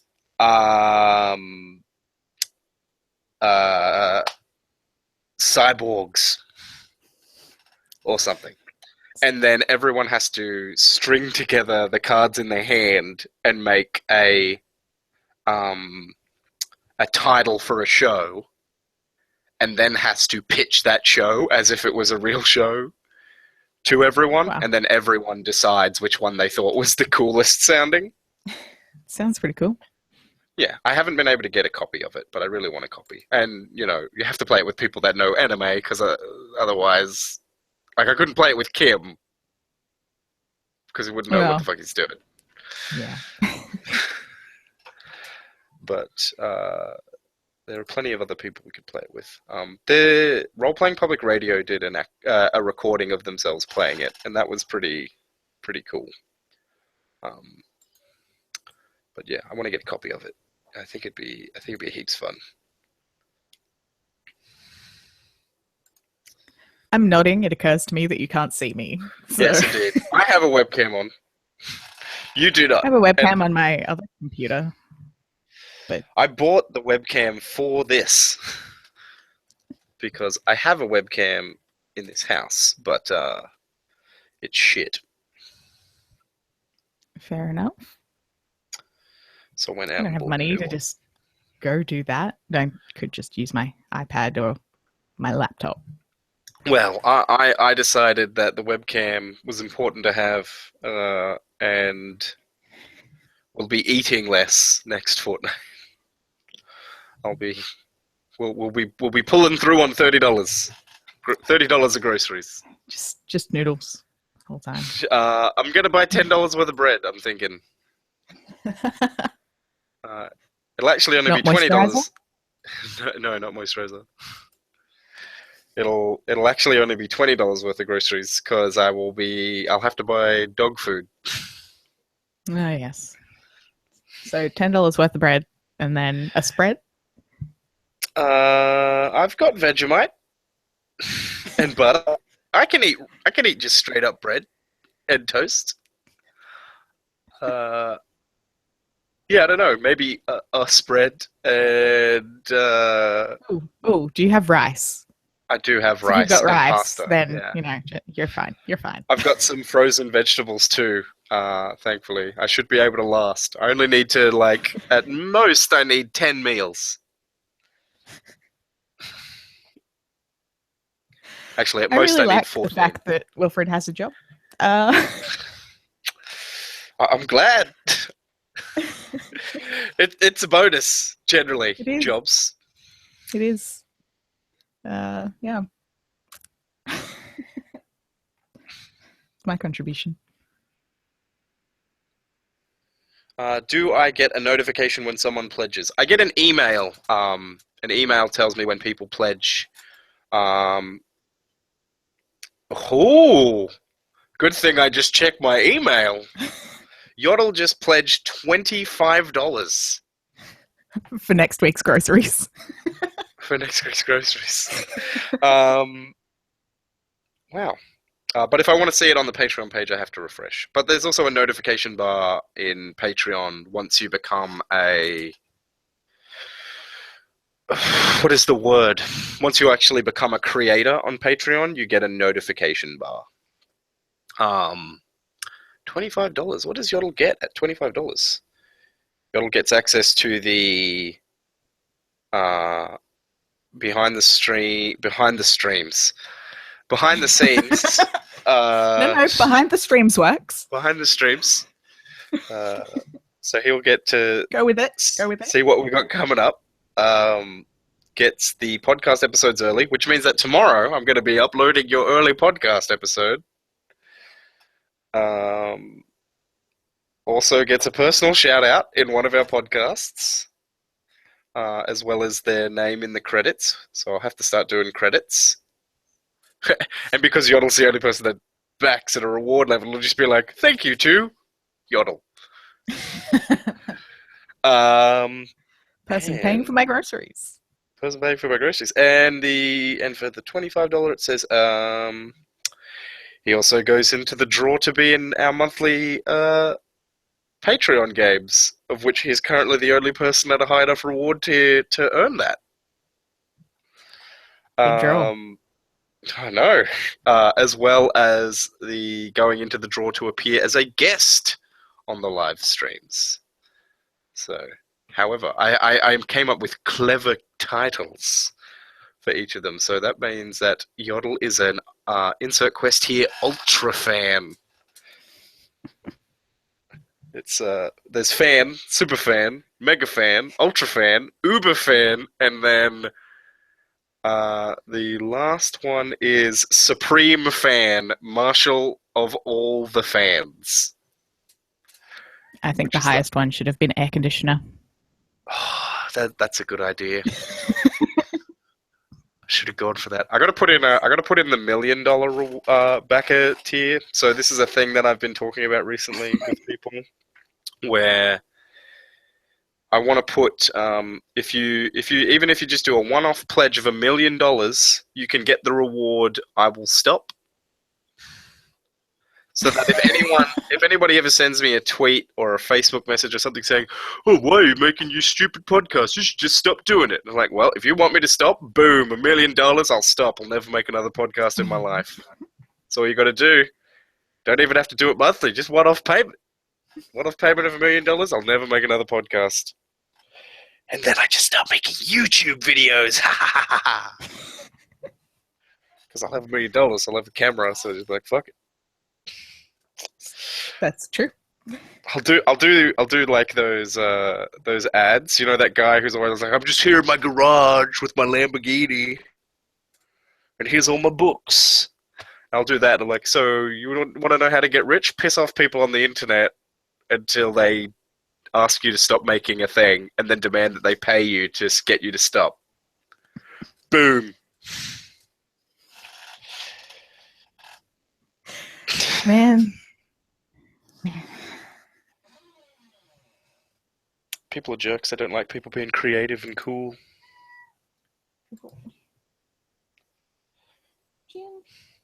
Is your cat meowing at you?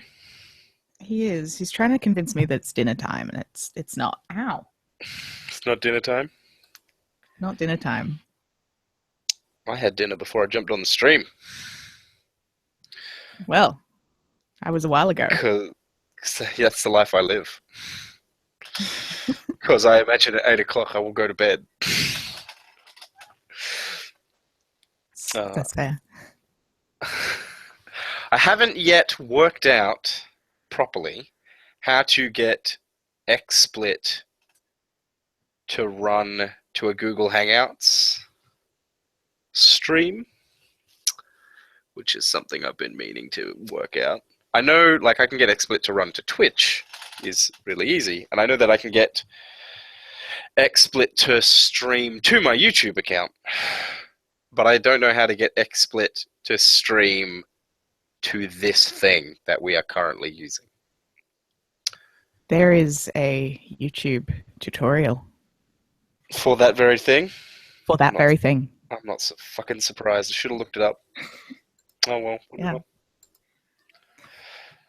Speaking of games that you don't like, I played Cards Against Yes. Humanity with a bunch of Tumblr randoms the other day. How'd that go? It actually was really fun because they were playing it with a bunch of fandom add-in stuff. So, one of the things that popped up was this bunch of supernatural shit.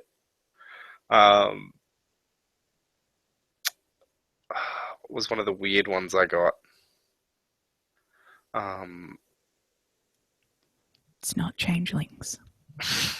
One of the black cards, the question cards that I picked up was, what is my OT3? What is your OT3, Raymond? What was I it? can't remember which one I picked. I think RoboCop was involved. But yeah, it was really fun, even though I didn't even know any of the Tumblr people that were playing, because texts from the TARDIS, which barely ever updates now, just reblogged it, saying, oh, a bunch of people playing Cards Against Humanity, and all the people that had started playing it when that link had gone up had all left, and so it was just people that had joined and were left over. And then I jumped on, and I'm like, oh yeah, cool. Yodel suggests that maybe it might not be dinner time for the cat, but it might be cuddling time.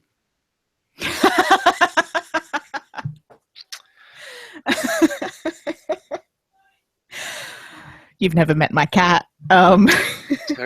Yeah. Cameron's cat, my brother, is screaming in the background, which is good fun. My brother's cat, Lily, does this thing where she wants you to pat her and like she wants physical attention from you until you actually want to do it with your hands. She just wants your legs to be near her. And then you go, oh, I'll pat you. And she's like, nah, what are you doing? Get away from me. This is stupid. Like, she doesn't attack you. She just, like, wriggles against it. It's like, mm-mm. Do you not want? Don't touch my hair. Yeah, no, Just my cat just the way I like it. just not. Yeah, just No. just no. Jin's having none of it. He's not having any of it. None of that, sir/madam. He will bite you, and it will not be pleasant. I have been bitten by Jin. I mean, I enjoyed it. I was down. I'm not surprised. I like the play fighting with animals. Wilfred does too, and it's why Jin has not learnt. She's like, oh, this is just normal fun time. Mm-hmm. Oh, I've run out of water. I'll have to endure. You may. I don't. I'm going to very briefly leave to go get a drink and see if my profile picture will like update itself. Go for it. I will. I'll chat about Patreon stuff. Okay.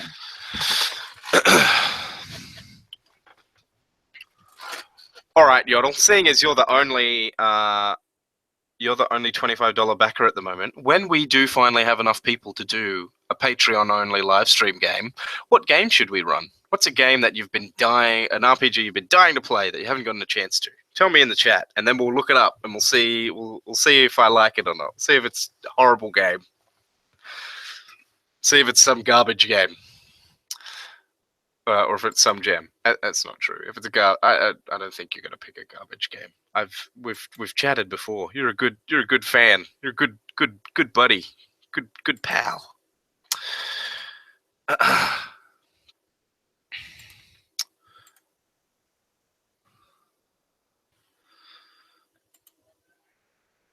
So, if you are just joining our wee little live stream here, we are trying to promote the Insert Quest Here Patreon campaign.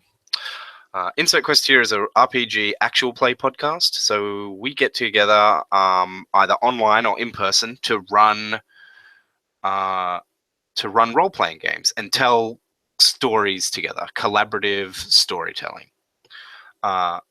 And we've been uploading that online for people to enjoy for the last 2 years. And we really want to start doing it more, and we want to get better audio quality, and we want more people to be able to see it and enjoy it. We want to be available on more platforms, and we just want to be pushing that boundary and trying out new games, new settings, and hopefully putting out more games more frequently. And the only real way to do that is with money, which is why we've launched the Insert Quest Here Patreon. Patreon is a way for fans to fund creative projects ongoing, monthly, and get something back in exchange. So in the case of our Insert Quest Here Patreon, what we're giving back to people is early episodes of our podcast, chances to play in games with us online, new types of content, like we're looking to do a behind-the-scenes podcast where we talk about upcoming games and news and things we're planning to run soon, and a little bit of how we design our scenarios and things like that. So by backing at certain reward tiers, donating certain amounts of money per month, our patrons get back certain rewards. Yodel, for example, a recent follower of ours, just backed us at the $25 level. So Yodel will get the opportunity to play in an online one-shot with us. Which will probably be running one of those once a month, or try to. And he has suggested that he would like to try out Eclipse Phase, or a one-roll engine game. So I don't know. Raymond doesn't like Eclipse Phase all that much. Oh no, I hate it. Garbage game. Fucking cyborgs and shit. That's an abomination unto the Lord. If God had meant for us to have robot limbs, then we would have been born with them. It's trash. Filthy trash types of games. I would be interested in trying one of the one-roll engine games that have magic systems in them. So he suggested one that he'd like to try, Wild Talents. My problem with Wild Talents, like the mechanics work well, is that the making of the superpowers for your character is really... It's not so much difficult as it is involved. Because there's all these tags and little mechanical things that you have to like latch on to do specific things, as opposed to like it's similar to, we have a similar problem with the Base Raiders game, which we're playing at the moment, which is a Fate game where all the Fate part of it works really well, and then you get to the superpowers, it's like, oh boy. so wait, this costs this much, and I got to add it this way. But if I do it this way, I'll get this. It's like putting together. It's a bit like Pathfinder and D&D feats. And like, oh, we've got to use this feat to do this thing because otherwise it's not as efficient as we do it this way. But if we do this way, then we'll get these other thing. And I'm just like, fuck me, kill me now. I understand the appeal, and I understand like why base raiders and wild talents do those things. It's because like you can have like other superhero games, you have these are the powers that exist, and you can have these powers, and then you end up with, you know, you can only choose off a list, which is a thing and is fine. But if you want to do a power building system, you know, you have to have mechanics to do that. So you have to have all these generic tags and shit. There's another superhero game that I played recently called Masks, which is basically Young Justice, the RPG. That would be amazing. I know, right? Young Justice coming back for season 3, apparently. Find out why the fuck Tim Curry was on Apocalypse. Maybe some Jason Todd, maybe a little bit of Red Hood, possibly. Just tease, just the tuppy tip of Red Hood, maybe, please. But the way that superpowers work in Masks is you just have the name of your there's superpowers that are associated with specific characters. So one of the playbooks, because it's powered by the Apocalypse, that you can take is the Legacy, where it's you are the most recent iteration of a superhero legacy, like the people that have come before you. So you might be the new Superman or whatever. And there's 6 power sets that you can choose from that are kind of generic, and like you can tell what superheroes they're meant to be evocative of. Like one's pretty clearly Superman. But they're just names. There's no descriptions of how the mechanics of those powers work. So like I made one that was like basically a Catholic angel dude that has magical armor that gives them angelic powers. And so one of the things in that was Divine Beauty. I never had to describe what bonuses Divine Beauty did. I just was like, I am divinely beautiful. I was like, yep, cool. It's like I wink, I give him a wink and a smile. He's turned on, like brilliant. And like there's an unleash your powers move. So like if I had super strength, I might say, oh, I lunge at him and I pick him up and I throw him across the building, across the building. If you're inside, that works. That sentence makes sense. So that would be an unleash your powers move, or a directly engage a threat move. Like, or if you could teleport and you wanted to teleport a bunch of people, that might be an unleash your powers move. And so there's never like arguing over whether the mechanics of a power can do a thing. It's just what have you established in the fiction. Which Sounds I mean, familiar. it can get a bit power fantasy-y. Like you can get a bit, well, I've got super strength, so he can't do that. It's like, well, unleash your powers, mate. Prove it.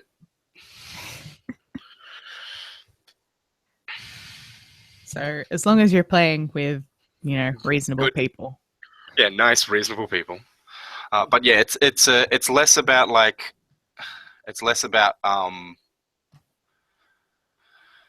how cool your superpowers. Like the focus of the game isn't how cool your superpowers are. It's you're a teenager, you're going through puberty, and you're also on a super team. So like how do normal teen politics and the struggles of being a teenager play into your superpowers? So like I played my Arknight character was, we didn't do this for the podcast either. My Arknight character was a Catholic, an Irish Catholic closeted homosexual man. Yep. From an abusive family. And so like the first a half of that campaign was a lot about like my character struggling with how his very existence is a sin and how he doesn't deserve to be this holy hero, and struggling with the many layers of secret identity, and one of the ways that my character like unlocked his other powers, because when you play the legacy, you choose a power suite, you get 6 powers, but 2 of those 6 you don't have yet. Like how Superboy doesn't have his heat vision. Yeah. And can't fly. It's basically those. So, like, once I finally admitted to myself and the world that Arknight was gay, my other powers unlocked, and like the angel that was in my head was like, "Good, you finally stopped lying to yourself. God doesn't care if you're gay. He just cares that you fight demons." As you do. As you'd hope, God. But yeah, it's a cool system. Because it's powered by the apocalypse, and I fucking love powered by the apocalypse stuff. But yeah, they just added a bunch of new playbooks. So there's one of the new ones is the Star, where you're like you're like a pop star or something that is also also has superpowers, and you're like out as a superhero. Oh. Interesting. Which is, I can't remember the name of this Marvel. There's a Marvel character that is like based on Dolly Parton. That's like a country singer, a female country singer that also has superpowers. I can't remember what her name is, but that's one of the inspirations for the Star. There's the twin. Superheroes are weird. The twin, Gemini. Gemini? It's either Gemini or the twin or something, where you're 2 characters that's where the powers are intertwined. So like, an example might be Firestorm, who is two people that combine together to become one superhero, or your mages. My mages were great. Your mages were fantastic. They All did of our great mage stuff. characters were great. They were basically superheroes. They were basically fucking superheroes. Mine was Secret very selfish. superheroes. I made the most selfish mage. Yours was around. Gambit, right? Mine was basically old man Gambit with some with wizard powers. The transformed is kind of cool. That's like Cyborg. You're someone whose body is alien to them in a way. The beacon is pretty much Miss Marvel, Kamala Khan, Miss Marvel. It's like you have kind of goofy superpowers that can be really cool, but like your superpowers aren't what make you a superhero. And you can have like and the beacons, the beacon has all this stuff about how like there's like this 40 entry list of things you can do. You choose like 4 at a time, and once you do all 4 in the course of a few sessions, you get to choose a new bunch, and like you unlock you get a bunch of experience points. So like one of them might be kiss somebody, make out with somebody on the team, or jump off a tall building or something. It's all about doing teen stuff. Or the bull, which is all about being super strong, but like whatever super strong means for your character. Like you might have crazy telekinesis or something. But the bull chooses a lover and a rival, and at any time can switch the 2 around. Interesting. There's the I'm about that. there's the Janus, which is like meant to emulate Spider-Man's struggle, where you're constantly torn between balancing your secret identity and the life of your secret identity, with your with your superhero persona. Yeah. Yeah, which is kind of cool. The Bulls thing is pretty fucking cool. Oh, you think this person's really hot, but maybe they're a jerk. And now you hate them.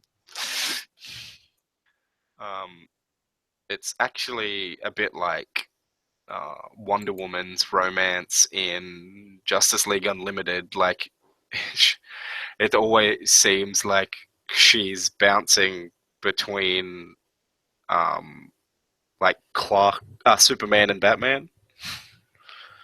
It's not the focus of a character, but there's a few subplots in Justice League Unlimited where it's like there's one where they get turned into like 13-year-olds, and it's like, I'm gonna go with Clark, and then it's like, all right, fine, and then she goes, no, I'm gonna go with Bruce. It's like, oh, all right, that's a bit okay. Yeah. But yeah, Masks is fantastic. There's a lot to be had. Cool. I'll send you a copy of it, Cool. and you can have a look. I don't think I have the new playbooks, like the Star and the Twinned or whatever it is, but I have all the previous ones, like the Bull. Yeah, so I think you probably won't be able to download them because it's not even released on drive-thru yet, so it's still in Kickstarter. But I can ask Brandon to give me a copy because that's how I got it. Oh, you fixed your thing. I fixed my thing. Yeah, you fixed your DP. Did I? It's fixed. It hasn't fixed for me. Oh, so it's got the green top with under corset one in mine, and then when you click on it, it shows it as well. Which before it was showing your changeling character. Yes. In the DP part, and then when you clicked on it, it was showing what it currently is. Yeah, no, it's still showing Pandora for me. Pandora's top notch. Oh, Taneyuak. She's pretty good. Taneyuak was like the most me I've ever been. Vaughn recently asked me my top 5 player characters, not including my own, and I was just like immediately Taneyuak. Taneyuak was my Aztec Eagle Warrior changeling who had been transported to modern era Western Australia. And what a wild ride. What a wild ride. There's too much awesome to know. What are some of your other ones? Oh fuck, I can't even remember. Taneyuak's the most important one. Taneyuak's the most important one. He's my number one. He's your OTP. Just Taneyuak and Taneyuak. Just Taneyuak and Taneyuak, which you can do because there's the weird Taneyuak evil spirit clone. I do not ship that. No, I'm good. Let me try and find the conversation. Meanwhile, you should talk about yours. Mine? Oh, yeah. I mean, some of these will be from like some of the campaigns we've done for the live stream stuff, but yeah.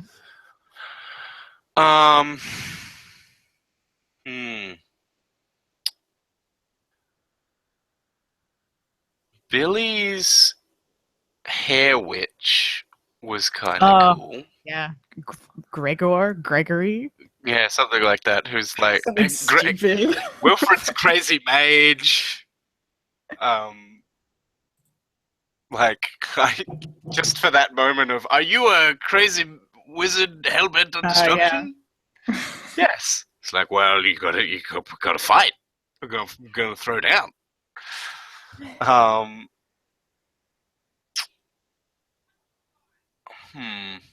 Who else?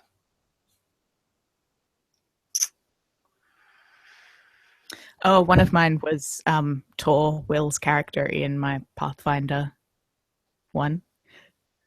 Oh, yep. The Your brother. yes, my brother. He was pretty cool. Probably more for me as the DM because he was like the only person who did stuff like out of run. Yeah, He did indeed. crazy shit. I think I'm trying to think of the name of the character now. I can't remember. You're not Changeling from my weird ass World of Darkness campaign. Oh, shit. Yes. That one, the tattoo artist. That was pretty cool. Fuck, what was his name? I have not run or played the Warhammer Fantasy RPG. I'm not super familiar with Warhammer Fantasy. I used to play 40k, and I know a fair bit about the lore of that. I know that in the Warhammer Fantasy RPG, you choose like a profession as part of your thing, and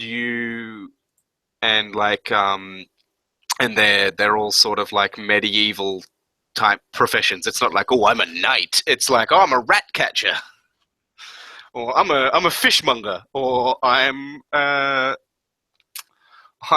corpse hauler. You choose like unglamorous professions, and then you're like conscripted into like a fantastical army, and then you get your class or something like that.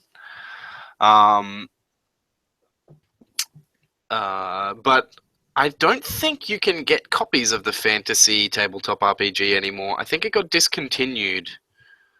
But I think Ross Payton might have a copy, so I could ask him if he has a PDF, and he might be able to send us one. Apparently the character generation for it is super broken. Alright, cool. What are some of my other characters? My character's name was Zero. Zero, yeah. Good thing I keep all of my documents. All of your shit. All of them. I've had too many hard drives crash for that to be a thing. Now everything that I write that's important is on Google Drive. Like, there is nothing saved to my desktop that I can't get from somewhere else, because I do all my writing in one of my 2 Google Drive accounts now. Yeah, I have everything in Dropbox as well. All of the audio recordings now are backed up. Actually, it's almost time to do another backup. Are either already on SoundCloud or backed up to an external hard drive. They're saved onto the C drive on this computer, and then they're also saved onto the F drive in this computer. Yep. But it is totally time to do another update. Now I'm going to be stressing out about that for the rest of the day. You're welcome. As I think about, oh, what if there's a fucking lightning storm tonight and my computer explodes? I'm trying to think of other like characters from games that I thought were really cool.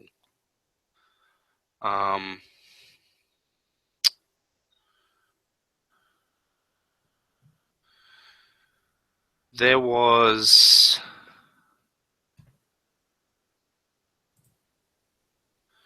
it wasn't really one.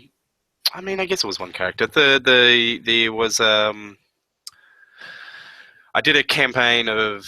It was the first campaign with Ryan from Ragnarok, which is another one of the actual play campaigns. He ran one of the other actual play podcasts. He ran Gods and Monsters, where you play as gods in a pantheon that you create yourself. And one of the players in that campaign, the main player in that campaign, really, because it ended up just being me and him, because all the other players dropped out. Sounds Eric. like players. Yeah, Eric, also known as Rhythm Bastard, who was on earlier.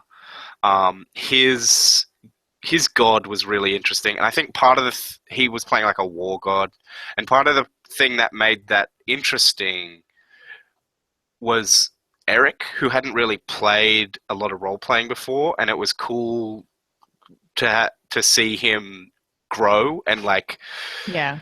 become more comfortable, because it's apocalypse game. It's not an apocalypse game. It's a Fate game, which is all about like how well you describe stuff to the GM, really.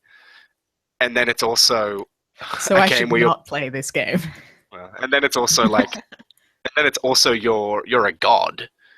Yeah. So like, there's no limitations really to what you can do. It's just like how well you sell it. And then, like, some of your rolls contribute. But, like, you've got fate points, so it's like, oh, I invoke this aspect so that it becomes... so that I can re-roll, or add a +3, or whatever. And Eric got really good towards the end, playing with the whole fact that we're gods, and we can transcend the boundaries of physical space, and... like, I think we ended up fighting against another pantheon, and Eric and I came up with this idea together. We actually forged the elements of the lands where we were worshipped into a weapon. Mm. So, like, we had, like, water and all this other crazy stuff, and we, like, bound new gods to us, and it was pretty cool. What else?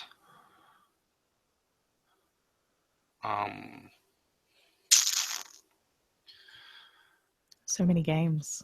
So many games. I play so many games. I mean, I'm playing a game a week, pretty much. I'm playing like 4 or 5 at the moment.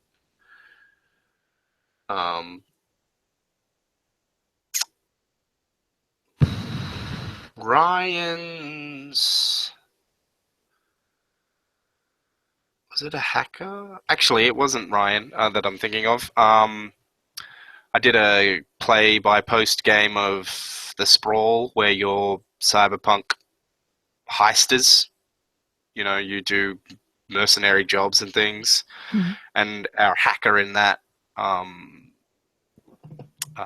she was pretty cool. She like the first job we went on, she when she's hacking and she has to go into the field, she seals herself up in an armored fridge. As you do. Which I thought was kind of crazy. And she ended up like melting her eyes from like neural surge from hacking. And so she had to get these new cybernetics put in, and in order to pay for that, she had to hack some government satellite, and I don't know the way. And Chrome, which was the alias of the person that was playing,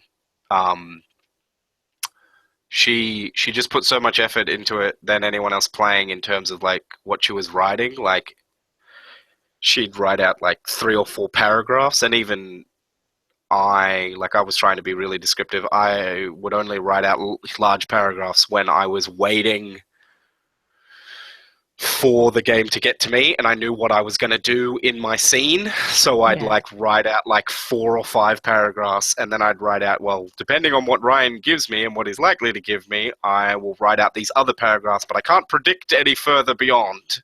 Yeah. So I had like 4 or 5 things for the first 2 interactions. It's like, well, it's this one and this one, and then delete the rest of that because it's useless. And then from there it was improvising, whereas Chrome was always writing out like 3 or 4 paragraphs for everything. And it's like, it's really cool. I mean, it makes the game take for fucking ever, but it's cool.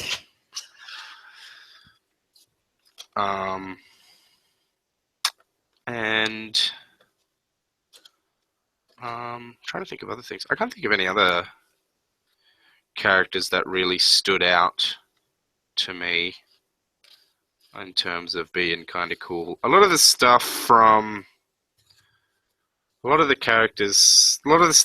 the games we used to play of like World of Darkness and Pathfinder. Like, there's moments of that are cool, but there's nothing there's not a lot of characters that I think back on. I'm like, oh, that was a really cool character. Mm. Which is more just to do with like my recollection of the events. Like, I can't think of any of Vaughn's various murder machine vampires.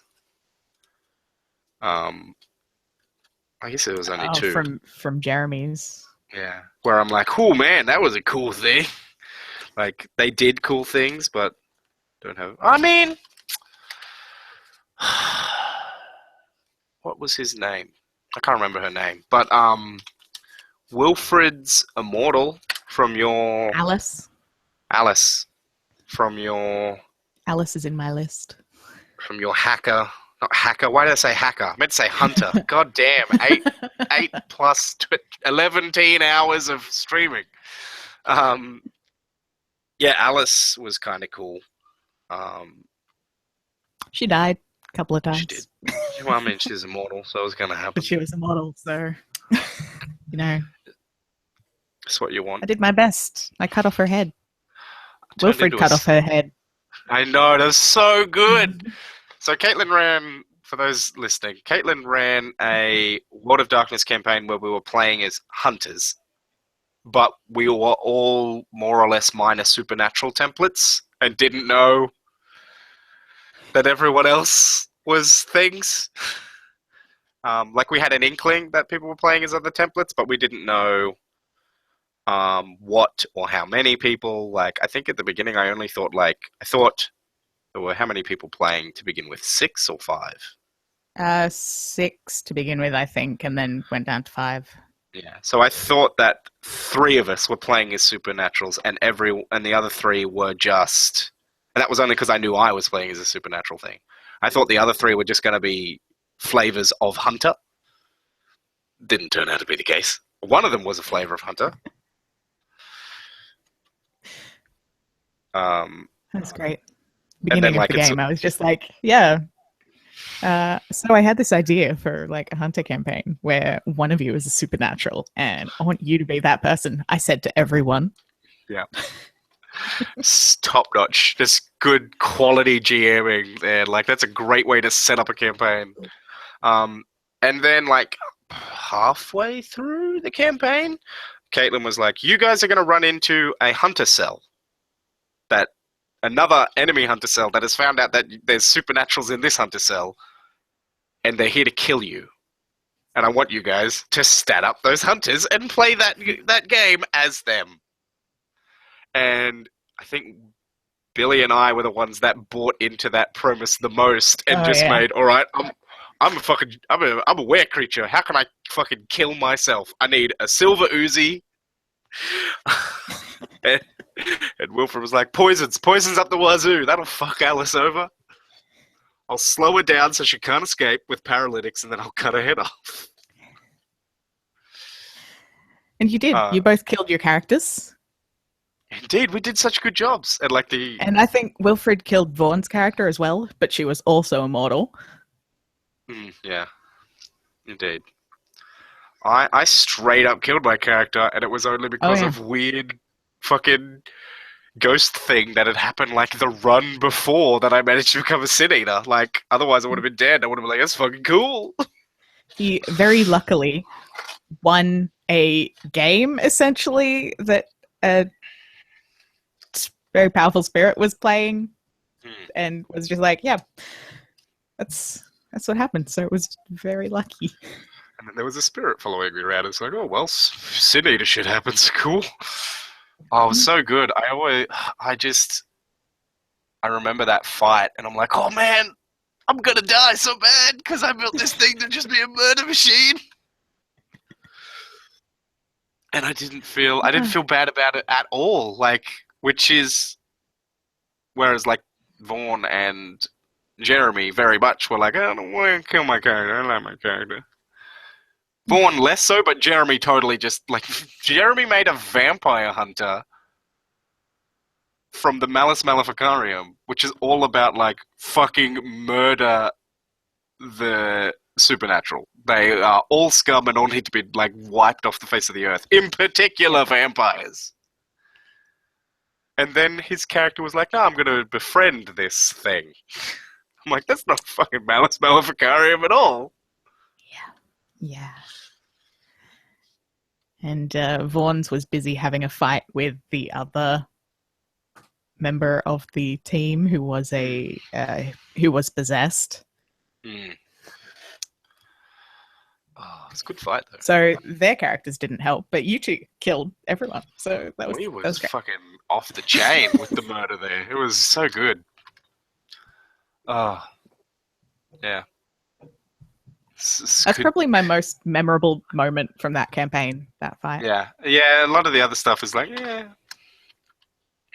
Like there's lots of good moments in it, but that particular that's like a really good twist to like a campaign. Like it as like maybe like there was. I don't recall like what the atmosphere was, but like that's an example of a great kind of twist you might introduce if you're doing like we run a lot of campaigns where we know that we don't necessarily have like a strict we're going to do 10 runs or we're going to do 12 runs, but we have like we don't want this to go more than 20, we don't want this to go more than 6 or whatever. Or we want to tell these 3 specific stories that are linked together. Or whatever, but that's if you're doing like a sandbox sprawling, this can go on and on and on campaign, like a traditional RPG campaign. That is a great kind of thing to do to shake up the situation. Like you can even do that in like a D20 game. You'd be like, a group of assassins has been hired to take out your team because they've been destabilizing the kingdom. You've been robbing tombs and shit, and there's an order of priests that are not down. Make up rogues, ninjas, monks, and anti-paladins. Stat them up. You'll be playing as them next week, and give me your character sheets so that I know how to kill you. You'll be playing your enemies next week. Have fun. Well, I would have drank this potion. It's like, you have never drunk a potion this entire campaign. Whenever somebody has suggested you drink a potion, you've said, "Oh, no, but what if I need it later?" You're not drinking that potion now. You have established that is the fine china of potions, and it will sit unused until you die. Like most fine china does.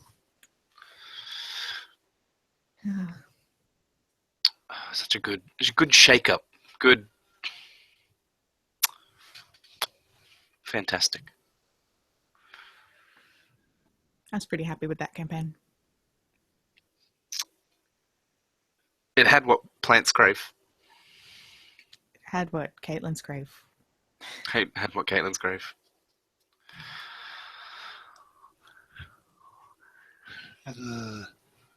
Just stretching out my jaw. Right here. From talking? Yep, talking. It is pretty much 11 hours now. There's an hour and 20 minutes left in this stream.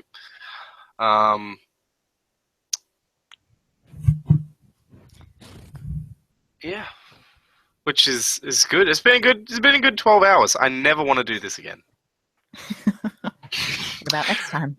Which I'm sure I will feel differently like tomorrow. We're like, oh, that was really fun. But like in this instance, in this moment right now, I'm like, this is too much. I'm glad I didn't do my original idea. I was going to do 24 hours because I thought that would be a nice spectacle. But that would have just been like, it would have been hour 13 and I just would have been like, oh, fucking. Whose idea was this? I'm just going to read this RPG to you guys. I'm just going to read this core rulebook for some D&D spin-off. I'm just going to read it from start to cover. Page of contents, chapter 1.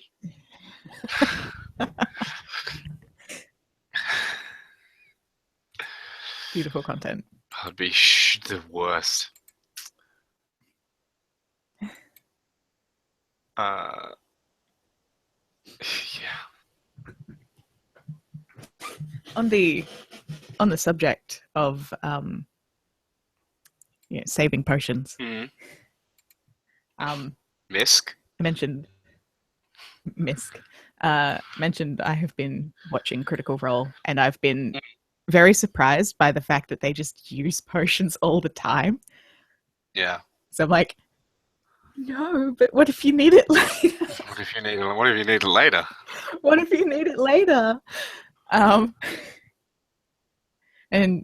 yeah, I'm just, it's very surprising to see potions get used so much for me, because normally we just relied on healers and shit.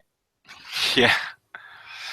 I might need that potion later. I might get separated from the party or something.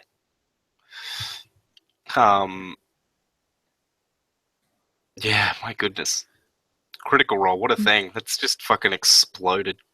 It's like thousands of people a week watch that live stream and then watch it later on YouTube. And it's pretty good. I mean, I don't really watch it, but other people do, and I'm aware of it. And I would highly recommend it to you. Personally, watching the DM. well, yeah. I've So just been, it's one of those watching things. I have so many other things to watch all the time. I'm always, because I'm like 10, maybe like the vast majority of my day is spent listening to other people run games. Yeah, just watching the DM in that, I feel like I have become a better DM, just absorbing his ability. Yeah, that's also that's he does one of great voices. Indeed. I have been doing less voices lately because I don't want to do weird accents and offend people. One of the things that I definitely noticed once I started listening to actual plays and stuff, and one of the things that makes it so such a good resource for people is that you can basically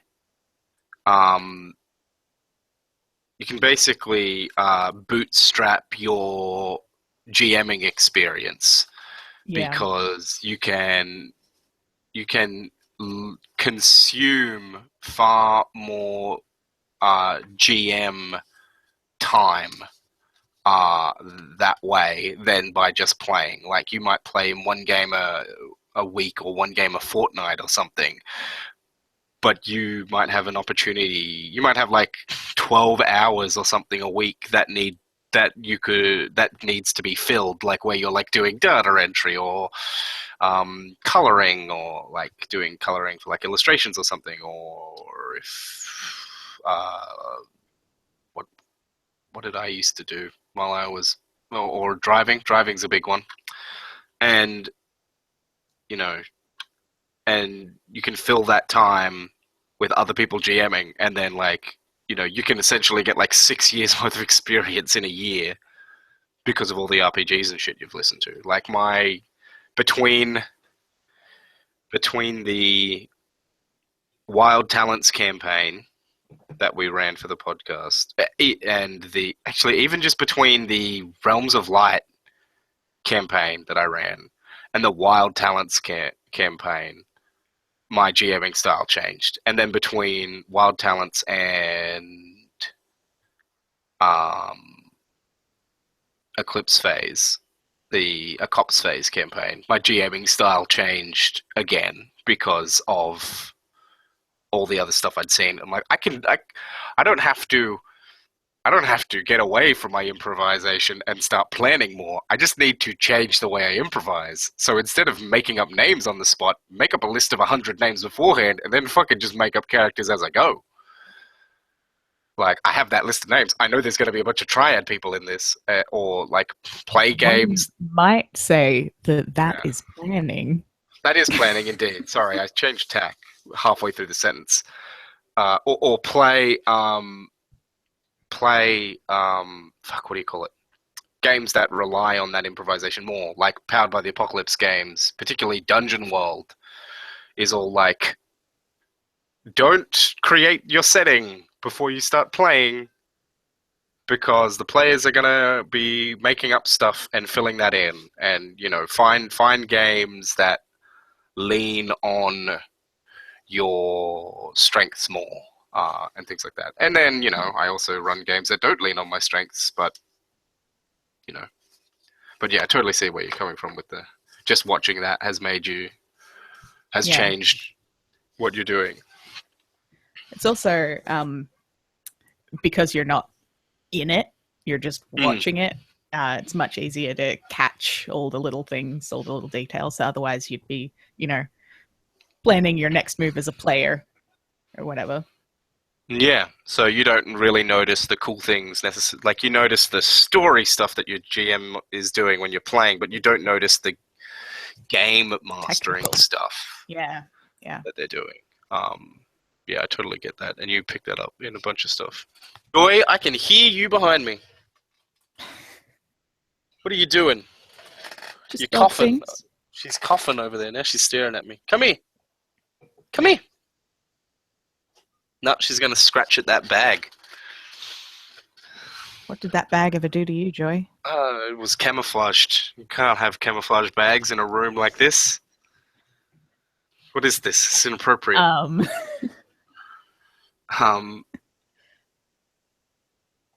Yeah. Yeah. They did. Role Playing Public Radio did an episode the other day about it was focused on how your games change when you're doing them for an audience. And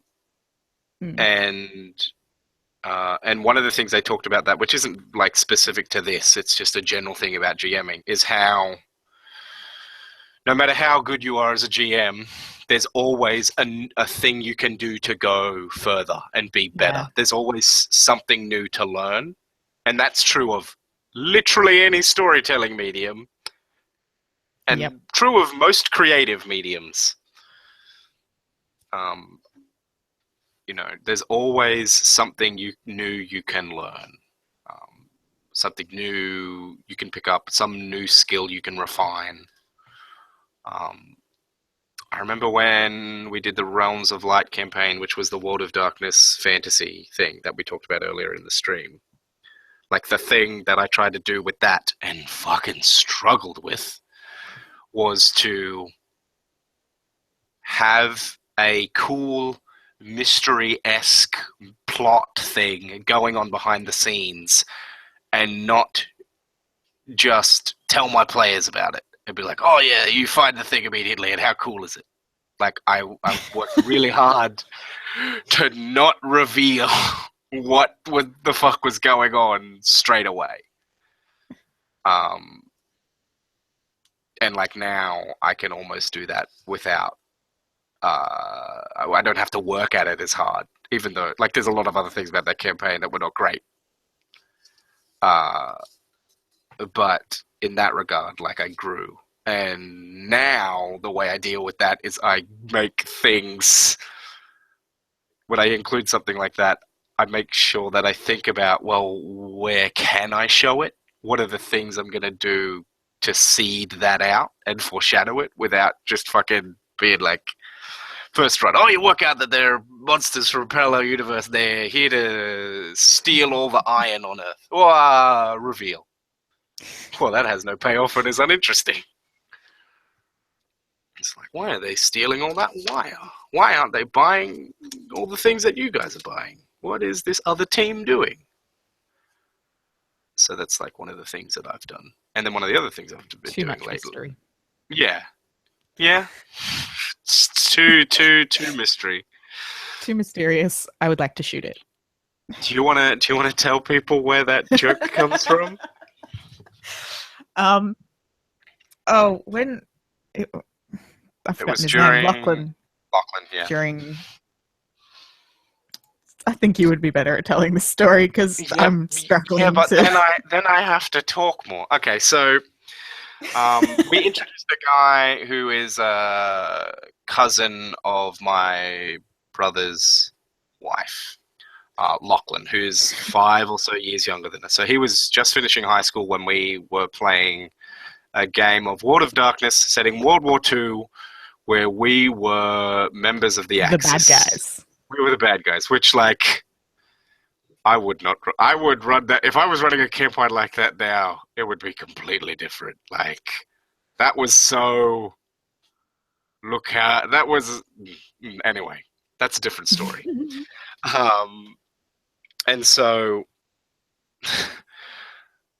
Lachlan did this weird thing in one run where there was a weird girl that had rocked up, and she's being super She was creepy. like leading him through a forest or something. Yeah, she was like trying to lead him through a forest, and she's being super creepy, and he's like, nah, this is fucking weird. And he just shot her. It's like, what the fuck? It's a girl. You just shot a little girl. He's like, nah, it's too mysterious. It was too mysterious. It's too mysterious. I shoot her. And it was like so like anti the purpose of the scene. And so like now, like at the time it was just funny and weird and look at Lachlan being strange and just fucking killing somebody, just jumping the gun.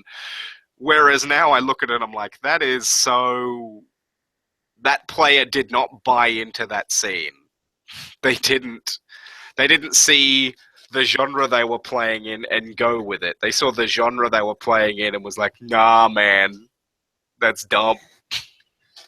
It's like playing in a Better Angels campaign and being like, nah, I'm going to ignore my demon. I'm going to ignore my demon the whole time and not do anything to do with it. I mean, it's a demon. It's tempting me to evil. It's like, it's the premise of the game. It's the whole... My guy. It's the premise, My man. dude. Mang? What are you doing, And Mang? I killed him. Caleb, who is a game designer, he wrote Red Markets and a few other things. He actually wrote a campaign for Better Angels as well, where you are somehow connected to a school. Either you're a parent of a student, you're a student, or you're a teacher, or some kind of support staff. And that's the thing that binds the characters together. Was talking about when he was playtesting that, and one of the playtest notes he got back was, why do we have to be supervillains? It's like, because it's the fucking point of the game? What do you want from me? Because you're possessed by demons and it's the point of the game. It says right there in the introduction. Yeah, Why you gotta be demon? a game of demonic supervillainy. A game of being evil. It's like playing Pathfinder. Be like, why is it fantasy? Why isn't it? Why aren't there laser gunships? Why isn't there robots? Hey, don't say that, because there are. There are robots now. And you can play Starfinder. What's that four-armed race that Billy wanted to make a samurai of? Kasatha. They are like one of them. They're from another planet. Yeah, they're one of the main races in Starfinder. Like They're super cool. Yeah. They look really cool. Go Google them. They are pretty cool.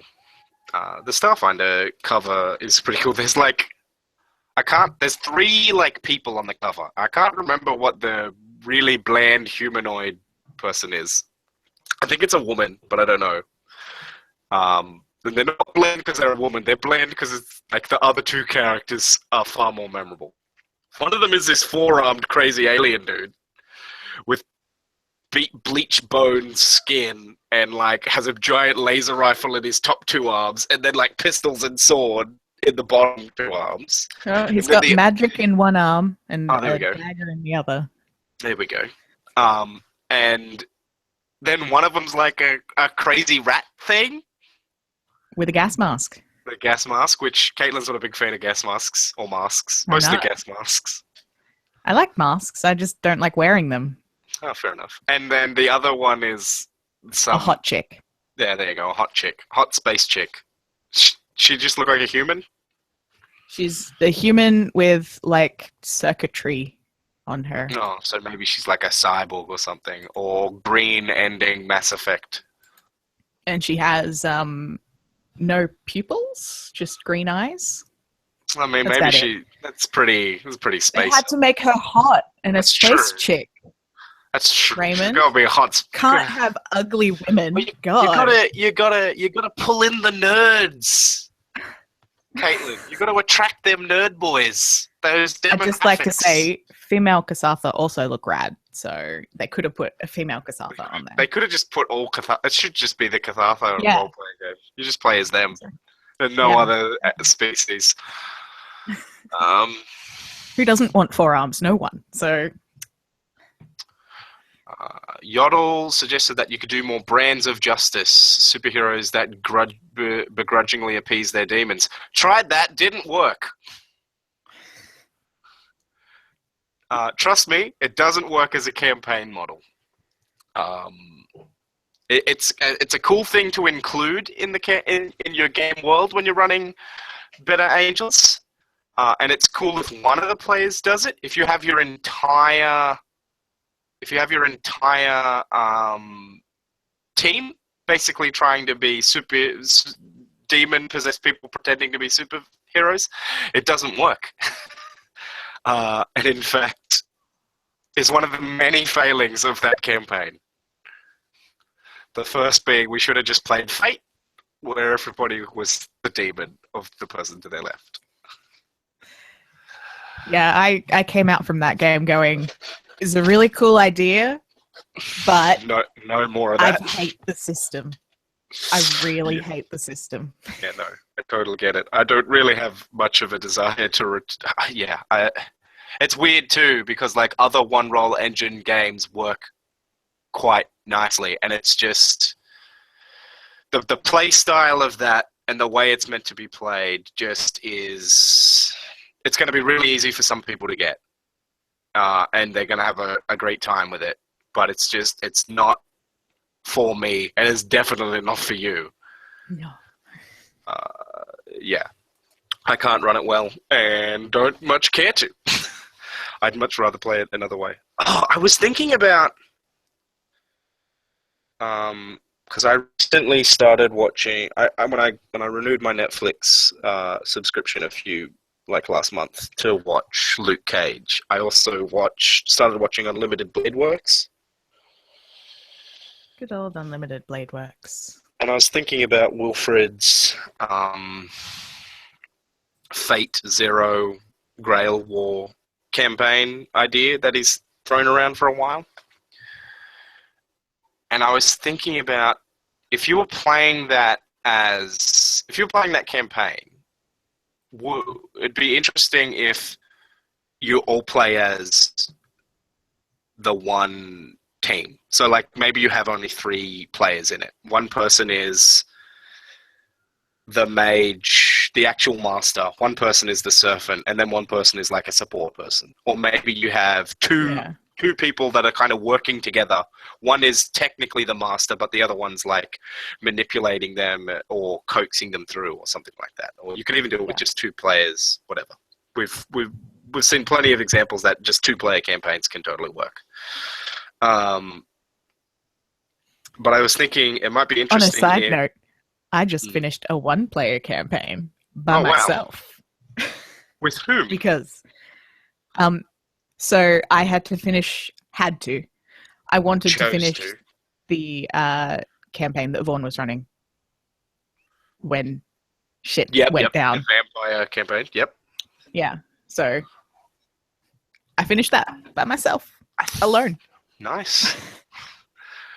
No GM? Finished the first act. Yes, I did it all myself. No GM. No. So I was thinking it'd be interesting if the person playing the master got to, like the player, not the character. The player got to decide the servant class, but the person playing the servant got to choose the historical figure. Ooh. So when you're doing your character, when you're bouncing your character ideas off, it's like, well, my character wants a rider. class for whatever Yeah. reason. Once a berserker, but they end up getting rider, or they want berserker and they end up getting saber or whatever. And Yeah. then the person who's going to play the servant class goes, all right, so you end up getting a saber. So I have to make a saber. What am I going to do for my saber? And then you choose your historical figure. The idea I had was somebody's like, oh, I'm going to get an archer and then play Ned Kelly. But I'd play, there's like some of the myths, well, not the myth, but like some of the urban legends surrounding like Ned Kelly is that like he really had the plan to start a new Irish state in Victoria and secede from the Commonwealth and yada, yada, yada. And I thought it'd be interesting because like the way the historical figures in Fate always, the Fate Stay Night universe always end up being like a twist. Like Saber's a fucking woman and like, all this other stuff. And I thought it'd be interesting to play the Ned Kelly, if you were playing like Ned Kelly Archer, to be like, I was just a fucking thief and be completely dumbfounded by how you ended up being this mythical figure of rebellion, like this Robin Hood-esque level character, and just be terrified of the fact that people are, well, not terrified, but like sort of like that hero worship thing where people are like, I wasn't aiming to be a hero, I was aiming to not starve. Yeah. Yep. I that would be the way I'd play that. If someone was like, Archer, I was like, fine, go play Ned Kelly. I also was on the wiki at the same time looking at this, and apparently they get bonuses in the video game or whatever. I don't know why, to be honest, but apparently they get bonuses within the magical lore of the setting if they are summoned to a Grail War in a location where their myth is like strong. So if you were playing, if you were doing it, so if you were doing it makes sense. But if you're doing a Grail War set in Greece and you summon Hercules, it's like Hercules wins. Well, I mean, to be fair, Hercules wins. It's made of is pretty good. Have you? I don't know if you've actually he's Berserker. Seen. Yeah. So like, he's immortal, and only like one person can kill him. And like, if you're, you summon King Arthur, Arturia, is that her name? Yeah, if you summon Arturia in Britain, Britain, power levels through the roof. Like, oh, we're gonna do a game set in Australia. Shit. Fuck, I can't think of a good saber myth for Australia. With a sword. That guy that cut the ribbon at the that illegally cut the ribbon at the Sydney Harbour Bridge opening, the guy, the mental patient who rode up in dress uniform and sliced it open with a saber. Play that guy. That guy can't even remember the name of. Play him. China. I play Guan Yao. Well, I play the Jade Emperor. The Jade Emperor. The definitive article. And Grail War in Antarctica. Why? I feel like you're not embracing the setting, the premise. I mean, that could be interesting. There's a really famous penguin. A real famous penguin. I guess that'd be interesting if you were doing, if you had 3 players, you could. I mean, I don't think you would do this, but you could have the master player chooses the class of the servant chooses the myth, and you could have, if you had a 3rd player who's playing like this cool support character, you could have them choose where the Grail War is happening. Yeah, that'd be interesting. So the GM's like, all right, no one's allowed to talk to each other. Yeah, we're gonna play the Grail. We're gonna do the Holy Grail War. Where are we playing it? Let me get this map and just... Chicago. Let me open up GeoGuessr, Earth Picker. Yeah, I'll work out where I am, and I'll tell you. Germany. Oh man, you have a lot to do there.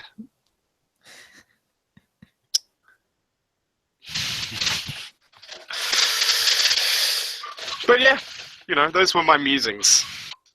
I think that campaign I would play would that work. game. I think that would work really well with 2 players. Yes. You could even You'd have to. You go. You'd have to really. You'd have to be playing with people who were okay with a severe power difference. Yeah, I mean, yeah, indeed, you would. There's some RPGs that have themes like that. Some like Atomic Robo,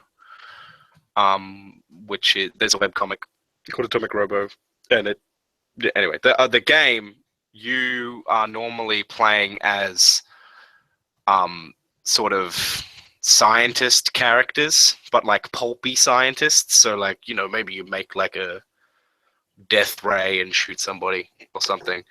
I think they're described as action scientists is a character. And one of the campaign models for that is you have one person play as Atomic Robo, who is this atomic-powered robot built by Nikola Tesla. What? Yeah. And then you have the other players play as the action scientist support team for him. And so you have one character that's like a superhuman, and then you have the other characters supporting, and like the action changes, and you can look at the comics for that and actually see how a game like that would play out, because it's very rarely an Atomic Robo comic is just Atomic Robo on his own. There's always other people with him. Yeah. And so it's like, yeah, Atomic Robo's fighting the monster, but all the other characters are doing shit to find out how to stop the robot, to stop the monster. Yeah. Atomic Robo is occupying it and keeping its attention on him while everybody else solves the problem. Yeah. Yeah. So you could do it like that if you had multiple people. You could even do, if you just had the 2-player thing with the power difference and everything, you could have players like drop in as your antagonists. Yeah.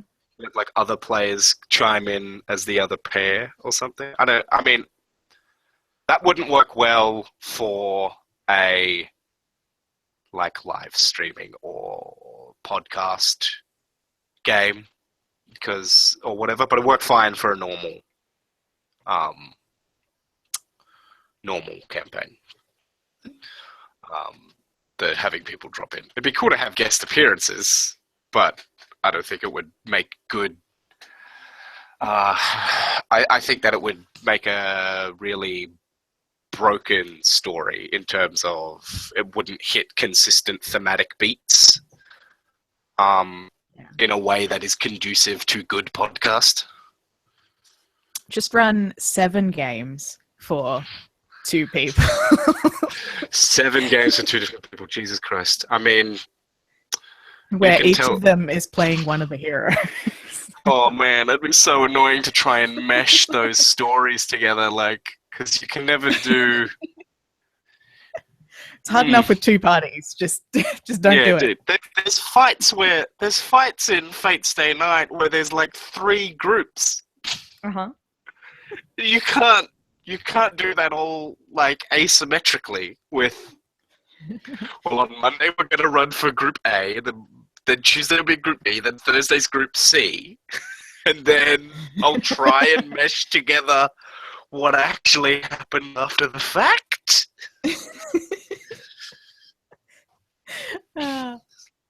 Remember how I described this fight scene this way? Well, actually, it turned out that it happened a completely different way. After I read the 3 games. Were just having a hallucination. It was retcon. Retcon entire run. It was actually this thing. Turns out they died before you even got there. Yeah. So. They all decided to use magic to turn themselves into plutonium, which, surprise, surprise, plutonium itself doesn't have a magical aptitude, so they just became inert radioactive materials after they transmuted themselves. So, good game. You know what Sun Tzu said? Win the battle without ever fighting.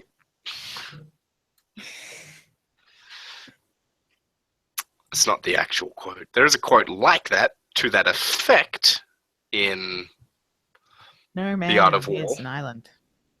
No man is an island. Agwu, what were you doing? Oh. Most useful when empty. Is that another stupid thing that I said? No, that's Vaughn.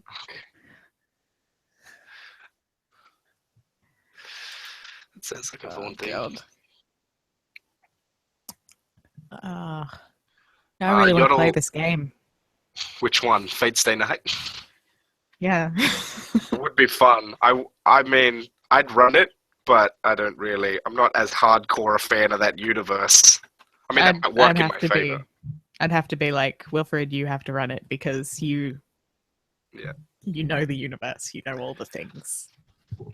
I mean, if I ran it, all the history, all the historical figures would just end up being my faves. So it's like, well, Genghis Khan is there.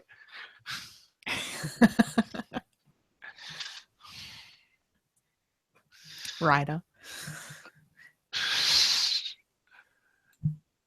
Yeah. Oh, yeah. Oh, yeah. Yeah, it'd pretty much be Ryder. I mean... Alexander the Great is Ryder, so... Yeah. They're all riders. A lot of those types of people. Genghis Khan is there. Kublai Khan is there. All the Khans. The Khan family. Who knew? It's all Khans, except for the assassin, who has to be one of the Hashatians. Always. Except when it's a false duplicate thingy. Yodel said that he had a character concept for Eclipse Phase where one character was a combat monster and the other one was a ghost riding hacker. We actually had a character like that in a campaign, not a campaign, in a one-shot we did when we ran, what was it called? When we ran the Glory Eclipse Phase campaign, one of the players had a Ghost Rider module, and the other one played as an AGI. So I'm not going to explain for Caitlin. Everybody else listening will know, but I'm not going to explain Ghost Rider modules and Eclipse Phase shit, because then I'll go down that Eclipse Phase rabbit hole, and 2 hours later, I'll still be talking about Eclipse Phase. Well, at least you'll be finished the stream. At least I'll be finished the stream. Yeah, it's an interesting one to have a player in a Ghost Rider module. I thought of having an Eclipse Phase character where they were like a sentient TACnet. So they'd be like basically a tactical advisor program that had gained sentience. So, I thought that would be kind of cool.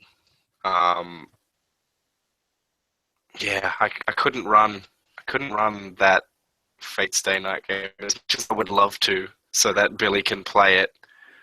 I just am not a big enough fan of the setting to learn all the all of the in-universe mechanics for how the various heroes are generated and all that nonsense. Yeah. I had a game idea that was inspired by Fate Stay Night, which was my Weapons of the Divine campaign, where it's partially inspired by that and partially inspired by Avatar: The Last Airbender, where there was, and partially by Chinese political doctrine. So there's an idea in Chinese history of the mandate of heaven, and that dynasties end when they lose the mandate of heaven, and then that period of turmoil between them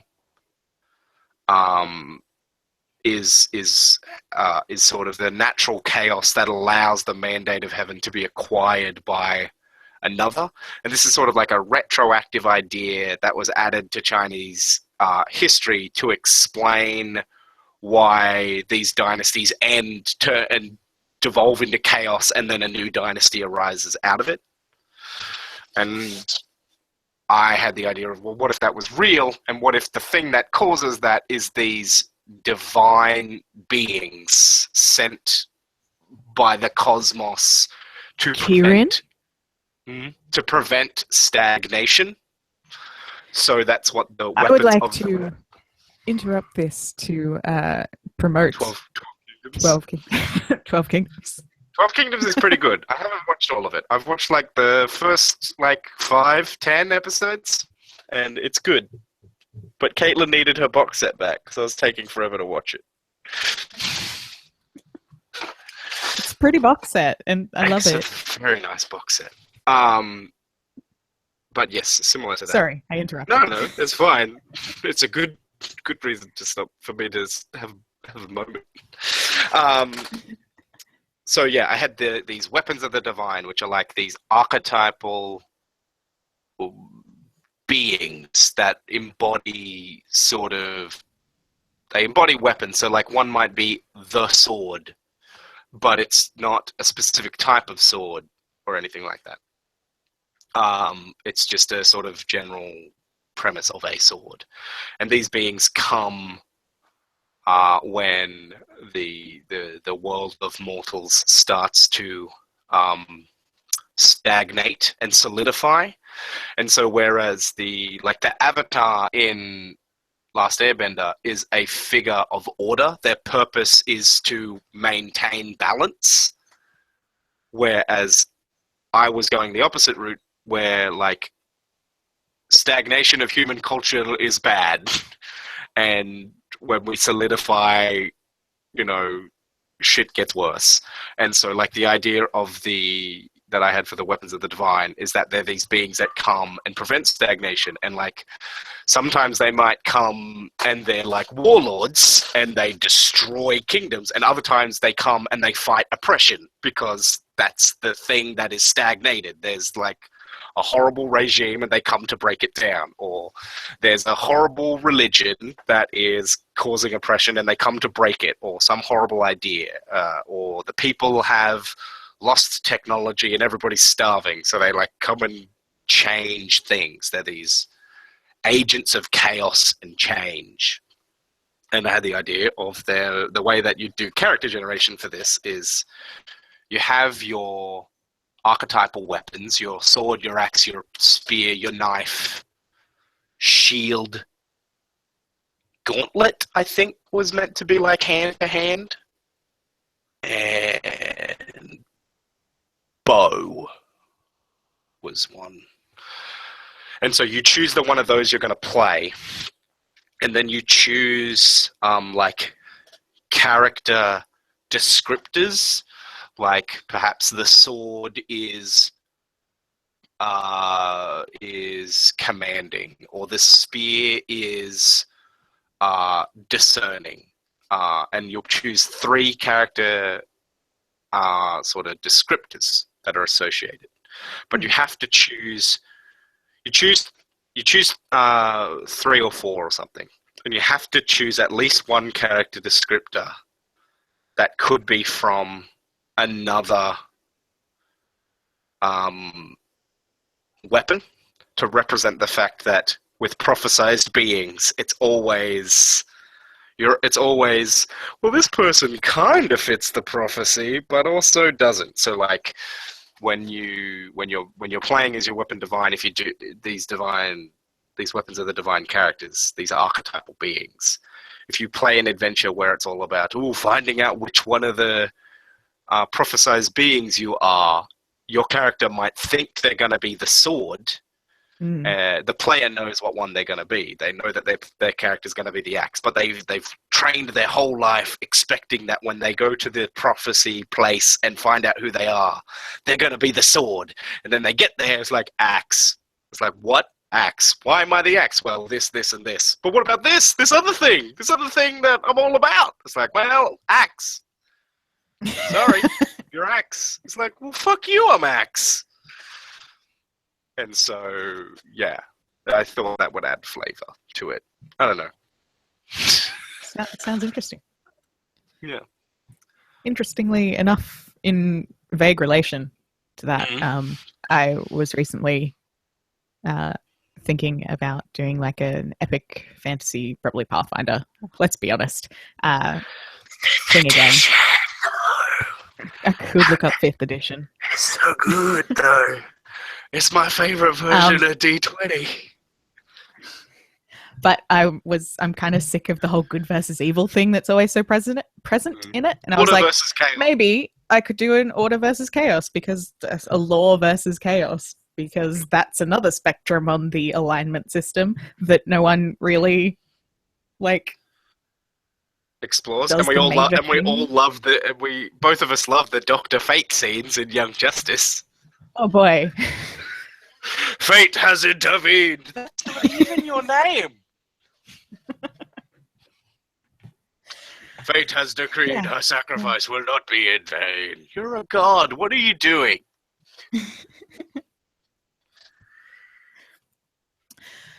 So yeah, that sort of vaguely relates there. That'd be cool. Order versus fate. Order versus chaos. Yeah. Would it be... I feel that would involve more player moral conundrums. Well, yeah, because... it's like, how do you want to explore that order versus chaos thing? Like, is it some kind of divine struggle? Like, are your players agents of chaos or agents of order? Or is it like, or do you just want to explore those moral choices? In which case, I think that would be. I would like to do it like the world itself being the this is hard to describe for me. Like sort of bound up in these notions of order and chaos. Yeah, and the players can do what they want, but then they get thrown into this world where, maybe it's not so easy to make a decision about what to do, because it's not about morals, it's about... Yeah, it's not about morals as you know it. It's not about whether something is good or evil. It's about whether does this lean to chaos and change the nature of things, or does it lean to order? And what's better for the world, the people, you? Yeah, I mean, it's a cool, as we've discussed it just now, it sort of is a bit primordial in the idea development stage. Yes, this is literally all I've thought about. It's just that. Let's do something with order and chaos, because lawful, good and evil is done. Yeah, that's so last century. Let's do some order. I've done that. I've done good versus evil. I'm done. It's done. Let's try something else. Cause if you were going to go for the cultures are opposed, if there's cultures couch, if the whole thing of the universe is order and chaos, if the whole setting is about there are communities that are all based around order, there are other communities that are based around chaos and things like that, then you could, I would say, and if the point of the game is to explore what that means for people that live in that world, I would say have all the players be from a specific order town or a specific chaos aligned place or whatever. So have them all of one of those two diametric things. Whereas if it's more abstract interpersonal stuff, then go for normal thing where players can pick to be chaos or order. Yeah. I'm very much of late a stream with my setting up campaign stuff has been have the players all be linked by a thing. Yeah. So Yeah. I ran a one shot where everyone was part of an army that had invaded another country, and the invasion had failed, and now you're trapped in an enemy country and you don't know how to get home. Yep. With Dungeon World. In That is Finn's something Blades in the Dark. So important to Yeah. have something. And I think it's really good to have. I'll talk about this in a minute, but in Finn's Blades in the Dark campaign, we were all of our scoundrels were from the same prison, so we'd all. That's how our characters all knew each other. So there was no get to know each other scene. It was we already know each other. We've just gotten out of prison. None of us want to go legit. Let's just keep doing crime. Yeah. Let's start a new criminal enterprise together. We've got diverse skills. This will be good. I'm very much not into the. Particularly, it's important if you're running like one shots, which is not a thing that you particularly do. But if you're running a one shot, you don't. You start at the adventure. You don't do. Oh, you will meet in a tavern, and there's been a job. It's like, is that the purpose of the game? Is the purpose of the game to be in a tavern? No, the purpose of the game is to explore the dragon mines. It's like, so start having just walked in the front door to the dragon mines or just about to step into the dragon mines. Don't start 20 miles down the road and talk about how you get there. Start, like, if you're doing a game about a Normandy D-Day style invasion, you don't start in England 3 months before training. You start in the fucking boat as it's about to crash onto the beach at Normandy. You start 10 seconds before that big ramp goes down and then the people in the front row get cut down by machine gun fire. Because, like, especially in a one-shot, what are you doing wasting the limited time you have? it's also it's really hard to in player keep together if you have like no real reason to. Yeah, I think that was thread, that was a major problem in Vaughn's Vampire game because none of our characters really had a reason to stay together, and I hated them. And yeah, all your characters were made in a vacuum, like they weren't made with connections to one another. Yeah.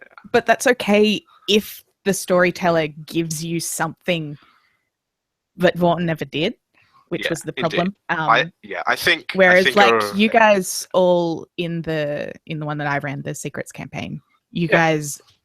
None of you knew each other until you met, but then I was like, you guys have to work together because you have to work for us. You're all part of this thing. Yeah, which is cool. I mean, for example, if I was setting up the Secrets campaign, I can't remember if you did this.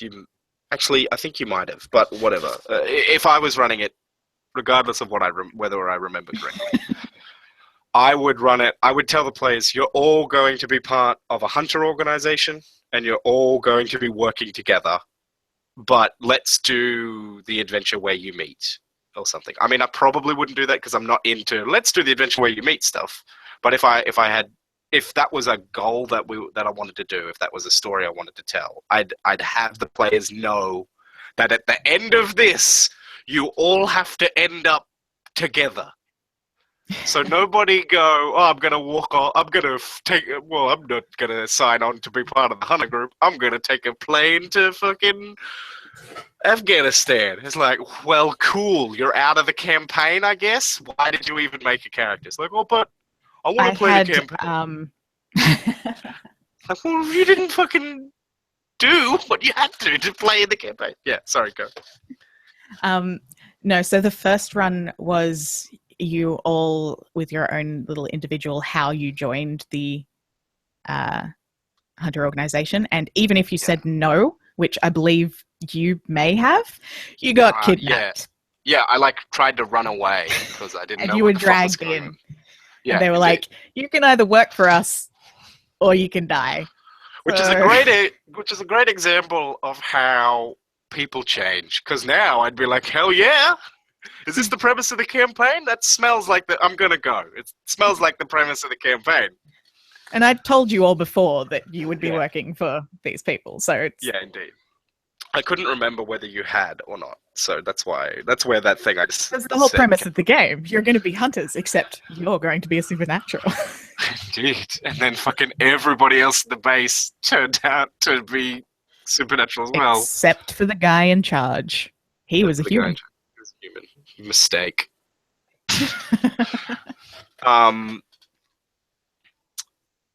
Yeah, and that I think part of that like binding us together stuff and like where that idea started for me was when in your Pathfinder campaign I said to Billy, hey, wouldn't it be cool if our characters were siblings? Yeah. Actually, was Kim's Pathfinder campaign before yours? No. It was because I was going to say, Jeremy's and then me.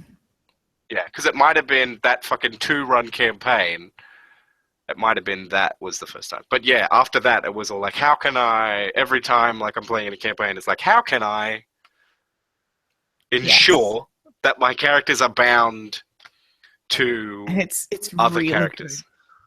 Really makes things so much easier. It's so much easier to motivate people to stick to it. It's like, well, I'm going to go with these people. It's like, well, you're my brother, so I have to stay with you because what happens if you get arrested or captured or kidnapped or murdered?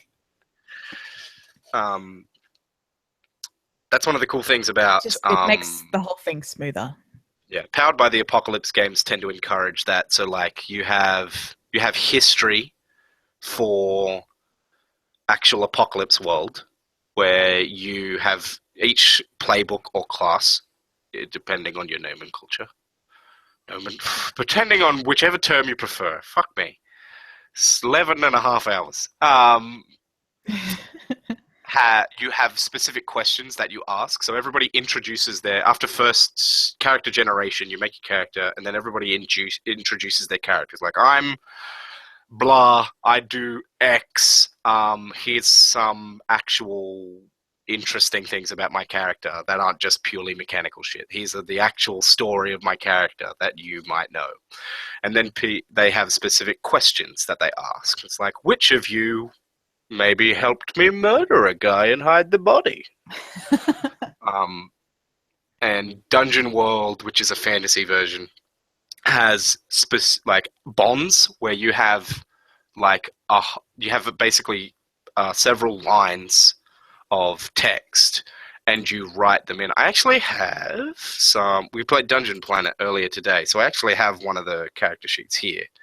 So Dungeon Planet's sort of a 1950s style fantasy, 1950s style sci-fi. So like Buck Rogers, Flash Gordon, sort of stuff. This one says, blank helped me get repaired when I was broken. So you can put in one of the other characters in your campaign's name there. Blank knows a secret about my construction. This is for an android character. Or I was programmed to help blank. And you enter the character names in there.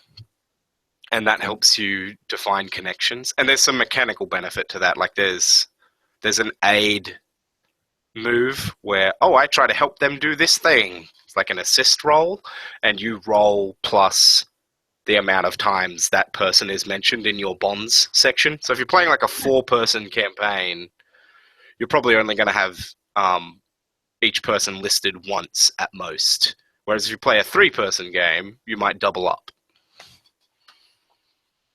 And they added bonds to 5th edition, and they did it terribly.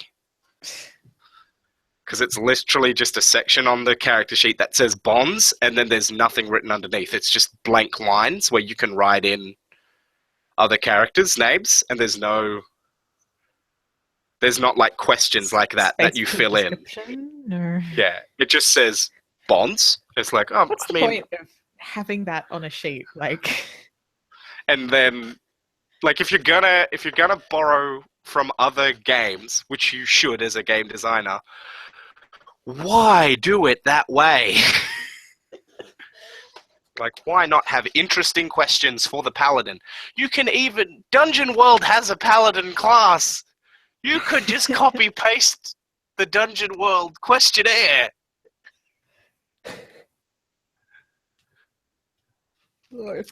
Wizards of the Coast, what are you doing? What are you doing? They have there's like a druid order thing for the paladin, the Oath of the Ancient. It's one of the ones in the core book where it's all about you guard the forest and the spirits of it, and like rather than worshipping a god, you worship basically a fae. You worship a forest spirit. Who wouldn't worship the fae? And the minute I saw it, I'm like, well, this is Wilfred's class right here. This is Wilfred's character class. Nature Paladin. Yeah, Nature Paladin. Sounds right. I can't remember all of... That's one of the other weird cool things, I guess, about 5th edition is that every single class has a thing like that. So... Wizards have domains, and there's 3 in the core book, and you pick one of them. And then, like, all the subsequent stuff adds in new ones. Monks have... Actually, I think the core book only presents 2 options for every class. So Monk has... there's, like, a elemental monk and a, like, standard how cool is Kung Fu monk. But they're all presented as... They all have those things where you choose one of these 2 things. So it's sort of like the archetypes from Pathfinder, except instead of there being a default class, there are apparently 3 in the book in the core book for all of them. Instead of there being, this is default monk and here's all the different varieties, it's here is monk, pick one of these 3 varieties. Yeah. And I can just remember... I can just remember the paladin ones because they're the most evocative. Kung Fu, Shadow Ninja, and Avatar Ninja are the 3 for monk. Kung Fu Monk, Shadow Ninja, and Avatar/Bender is what Yodel wrote in the chat, because Yodel's a top-notch bloke and is probably having his breakfast right now. Yeah. Yeah, I had... So my main issue with D&D is I started with 4th ed, and all of the character classes are the same, just with different words put on them. Yeah, indeed. They all acted the same, and 5th edition goes back a bit from that, but it still feels pretty similar to me, someone who's an insane, like, rules heavy person. Yeah, like, I love Pathfinder. You like that I granular, love all the intricate stuff. Yeah. Yeah. Which is cool. It's not my jam, which is weird because, like, I like... I've talked about combat stuff on the podcast before. I'm like, I really love combat, but fuck, I hate combat in RPGs. Like, I find fighting so interesting to describe, but, like, God, I don't want to play D&D combat. Like, not the way that lots of people Critical Role. Watch Critical Role. Oh, yeah. I mean... There's one section where one of the characters is having a punch-off with an NPC, and they're just, like, having a brawl, and people are betting on it and whatever. But they have this really descriptive for, like, each punch, and it flows quite well. Yeah, I'm always... And it's it's really good. Yeah, I'm always doing stuff like that with combat because, like, I mean, I started playing with you, and you fucking hated combat when we first started playing role-playing games. Because people didn't fucking describe it interestingly. And then we played Changelings, and you always found something to do in Changeling Even combat. though my character was useless in a fight, she was apparently not useless in a fight. You always found something to... Hey, look, there's my dog. Joy, come here. You always found something to do. Yeah, no, because and- I didn't like combat, so I specifically made my character to be useless in combat, and then she wasn't. And then you add all the She did mods change- to your gun.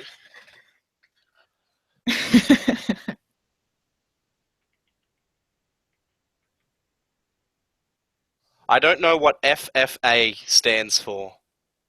Yodel, you'll have to explain. He's written Critical Role had 2 one-shots, which was just FFA, and I don't know what that stands for.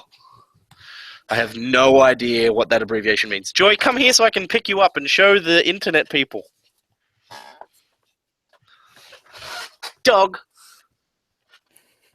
Oh, hi, Joy. Free for all. So they just did 2 one-shots that were just combat? I mean, whatever makes you happy. I don't know. I haven't made it to that.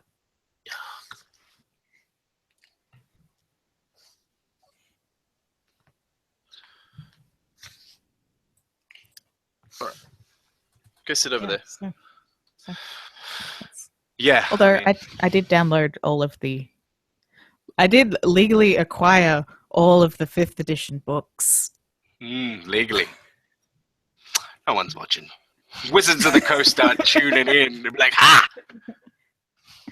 Send them a No, letter. we'll find her. We found one. We got one. That's why I love, like, even if you don't like the Eclipse Phase games or settings, that's why I love that company, because everything they make, you can get for free. Not pay what you want, which Evil Hat does, which publish a lot of the Fate stuff. Like, they publish the main Fate book. On drive-thru, you can pay what you want for theirs. So you can pay like I think the minimum you can pay is $1, but whatever. All the Eclipse Phase books are up on the website, and you can just get them for free, because like their whole premise is, we want you to play our game, because if you play our game, you will then buy our books. So have our game. Just don't sell these PDFs to people. That's basically it. Like, And that's why I own like 5 or 6 Eclipse Phase books. Because, I was like, this is a cool game, I'm going to buy it. yep, I have Pathfinder books not because I needed a copy, but because they have pretty pictures and I wanted them. Mhm. That's That bestiary with all the Asian oh yeah, animals in it, that's cool. those bestiaries. All the Asian monsters. The Otherwise, the primeval dragons, the like cloud they're not from that bestiary, but like the cloud dragon and Mm. those Void cool Dragon, void dragon. That's cool. It's cool gear. or the best dragon, the fairy dragon. Fairy dragon is great. Pseudo dragon. That's not a dragon. It's just a snake. Snake dragon. Void worm, that's a snake. Yes, void worm. The snake. Prettiest Sky. snake. It's basically a sky eel, which is a animal from Aladdin. Stormlight Archive is what I was thinking of. Which Wilfred always says, the Way of Kings series. I'm like, Stormlight Archive. On the side of the book. Stormlight Archive. The name of the book is Way of Kings. The name of the series is Stormlight Archive. It's too late, Raymond. Give up. It's too late, it's Way of Kings. Way of Kings. Oh, so good. Ugh. Love that book. I need to finish the so second one. I have the last act. But I stopped. He's I at was like, Slosh, otherwise he would probably be here. indeed. He told me in advance. And yeah. But we're coming into the last 15 minutes of this Soon you'll be crazy able to ride. sleep. I'll probably end up fucking watching TV or something. I'll end up watching a Brooklyn Nine-Nine for the 400th time. It's good gear. I have not read Mistborn, but it's on my to-read list. There's actually a... what is it called? what is that word? There's a licensed RPG for Mistborn which uses Fate-ish stuff. I can't remember if Evil Hat published it or not, but Evil Hat also made the Dresden Files RPG, which uses Fate. Actually, let's find out if the Mistborn RPG is made by. What else are we here live on the internet for? Googling. Made by Crafty Games, apparently. Which is not Evil Hat. Are you sure? Which is a good thing I checked. Yeah. I have read Dresden Files. I've read a book in it, and it was not my cup of tea, but it's good. Like, it's not terrible. It's not Harry Potter, which is trash. What are you doing? Such an underuse. Oh, it's set in the modern day. Why?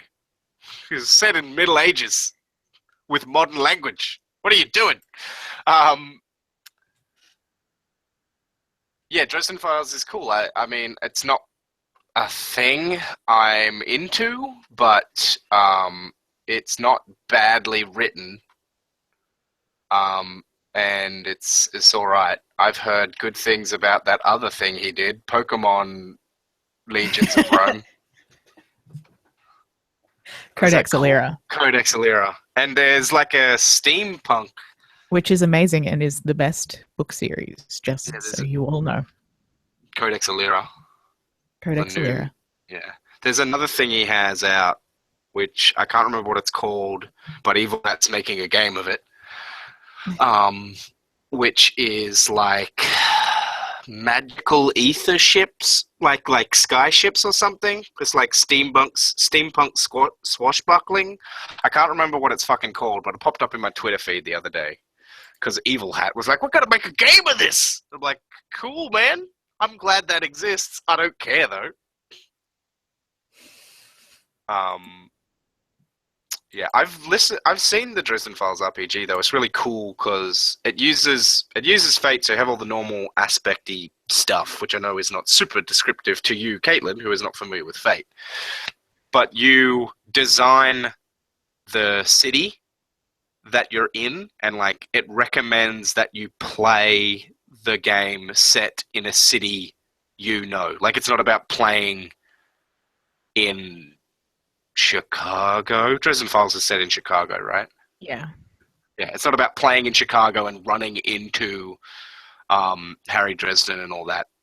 You play it in that world with those tropes in your city because you will know the myths and legends of your city and the weird quirks and urban legends and all that stuff of your city more than you will know the urban legends of some other random place.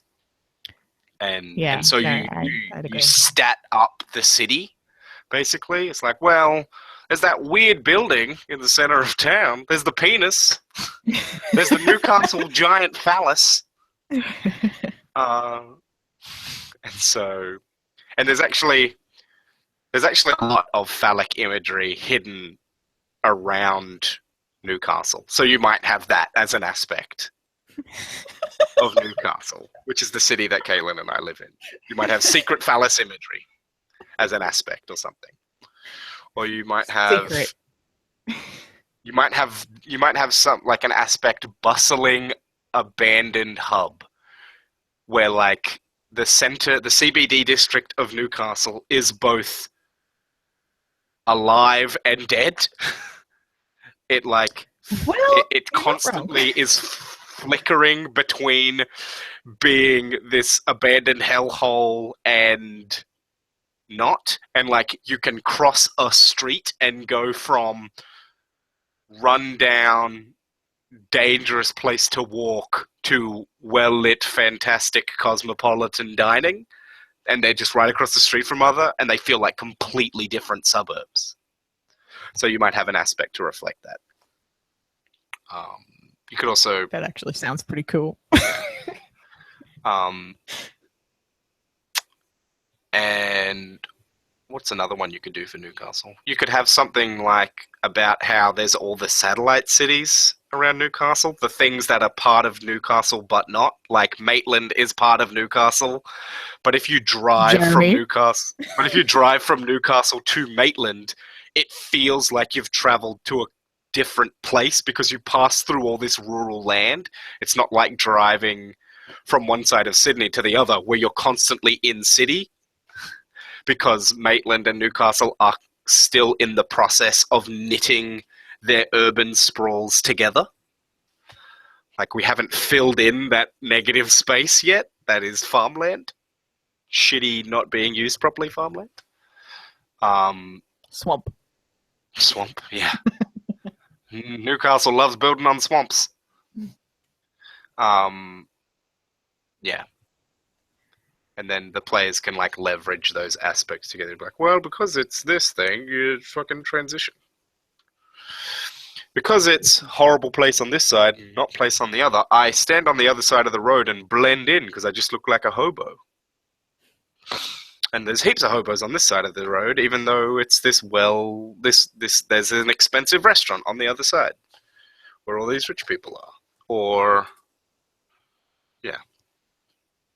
Yeah, I'm glad they suggest that, because that's one of the things that I have an issue with in role playing in like fantasy things. I've always been like, but I need to know more about the world to properly live in it. Yeah, indeed. And it's not something you can really get, that's why I like modern fantasy so much with the because World you of Darkness have system, because you have you've that got the basis. touchstone to draw on. Like, you know what the real world looks Yeah. like. It's that situation Yeah. where I'm like, they wouldn't have two crowns because the crown is the symbol of royalty. It's like, it's a fantasy setting, right? But I'm like, okay, I fucked this up last game we played, so fine.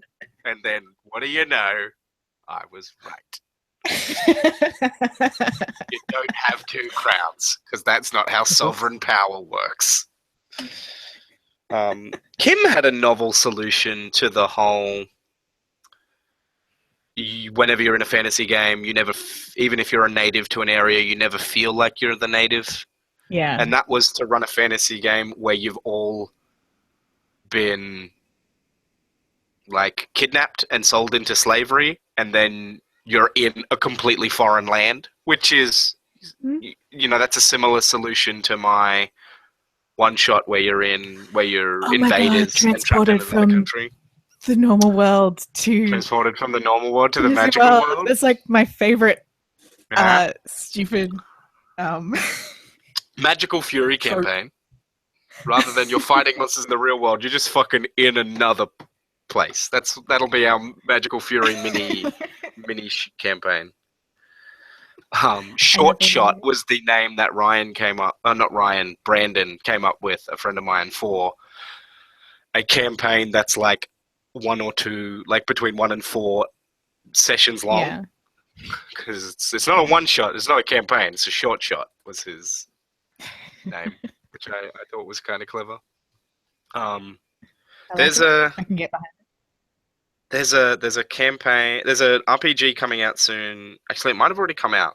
It's powered by the Apocalypse and whatnot, called Fellowship, where when you make your character, it's like standard D&D fantasy races, Tolkien fantasy races. If you play as the dwarf, the way you choose to describe your character, your dwarf, the race that you're playing, it tells everybody else in the game about dwarves as a culture overall. That's interesting. So each person's playing a different class, a different race. So everyone. Yeah. So if I say, oh, we're going to a dwarven city next session, that tells the person that's playing the dwarven character that next game I'm going to be asking them every other every other sentence is going to be, I don't know, what do you think? Do you think that they would do this? It's like, yeah. It's like, how do you get from one side of this city to the other? Rollerblades? You know, whatever you think. And in a similar way, like the gear Surfing you choose stuff. for your character will tell the GM stuff about the culture. It's like, oh, well, my dwarves are madcap inventors. Like, well, dwarves are madcap inventors. Oh, my elf is obsessed with glittering architecture and has craftsman's tools. Like, all elves are architects and builders And love glitter. and love glitter because, of course, they do. Thank you for joining me for the last 4 or so hours of this. I think 3.5 you've been here. Something like that, yeah. Caitlin, helping me push through for this final stint of the live stream. It's actually been good fun because Caitlin and I don't get the chance to hang out as much as we used to. So far away. Well, all the fucking way out when I say let's hang out and swim in the pool, say yes. That was Wilfred's fault. I mentioned it on the group organizing thingy we had, and nobody fucking replied to it. I'm like, fine, whatever, you do you. Anyway, We were in the middle of a campaign when Wilfred and I saw that and then forgot. oh well, it happens. We all have different things. Maybe this weekend or next weekend or something. I will do it again. I'm not deterred. Thank you for joining us for this live stream. It's been 12 hours of shenanigans. That Dungeon Planet game was great. I definitely need to play Dungeon Planet again. Caitlin and I came up with some cool campaign ideas, and I may just have to bite the bullet and learn more about Fate Stay Night and just run that campaign. I hope that you guys enjoyed listening to this. And if you're a person that is, for some weird-ass reason, watching the live stream after the fact, please go check out our Patreon or just our podcast. If you've somehow stumbled onto this weird video and you're like, who are these strange people? Go look up Insert Quest here and listen to some RPG podcasts, you know. And ultimately, tell us what you thought about this. Tell us about what you think about our Patreon. Feedback is welcome and encouraged. And I always want to hear from you people. And I hope that you'll support us in expanding Insert Quest here and trying new things and, yeah. Getting groceries. Getting groceries. Be good to one another. And farewell from the past. I'm Raymond.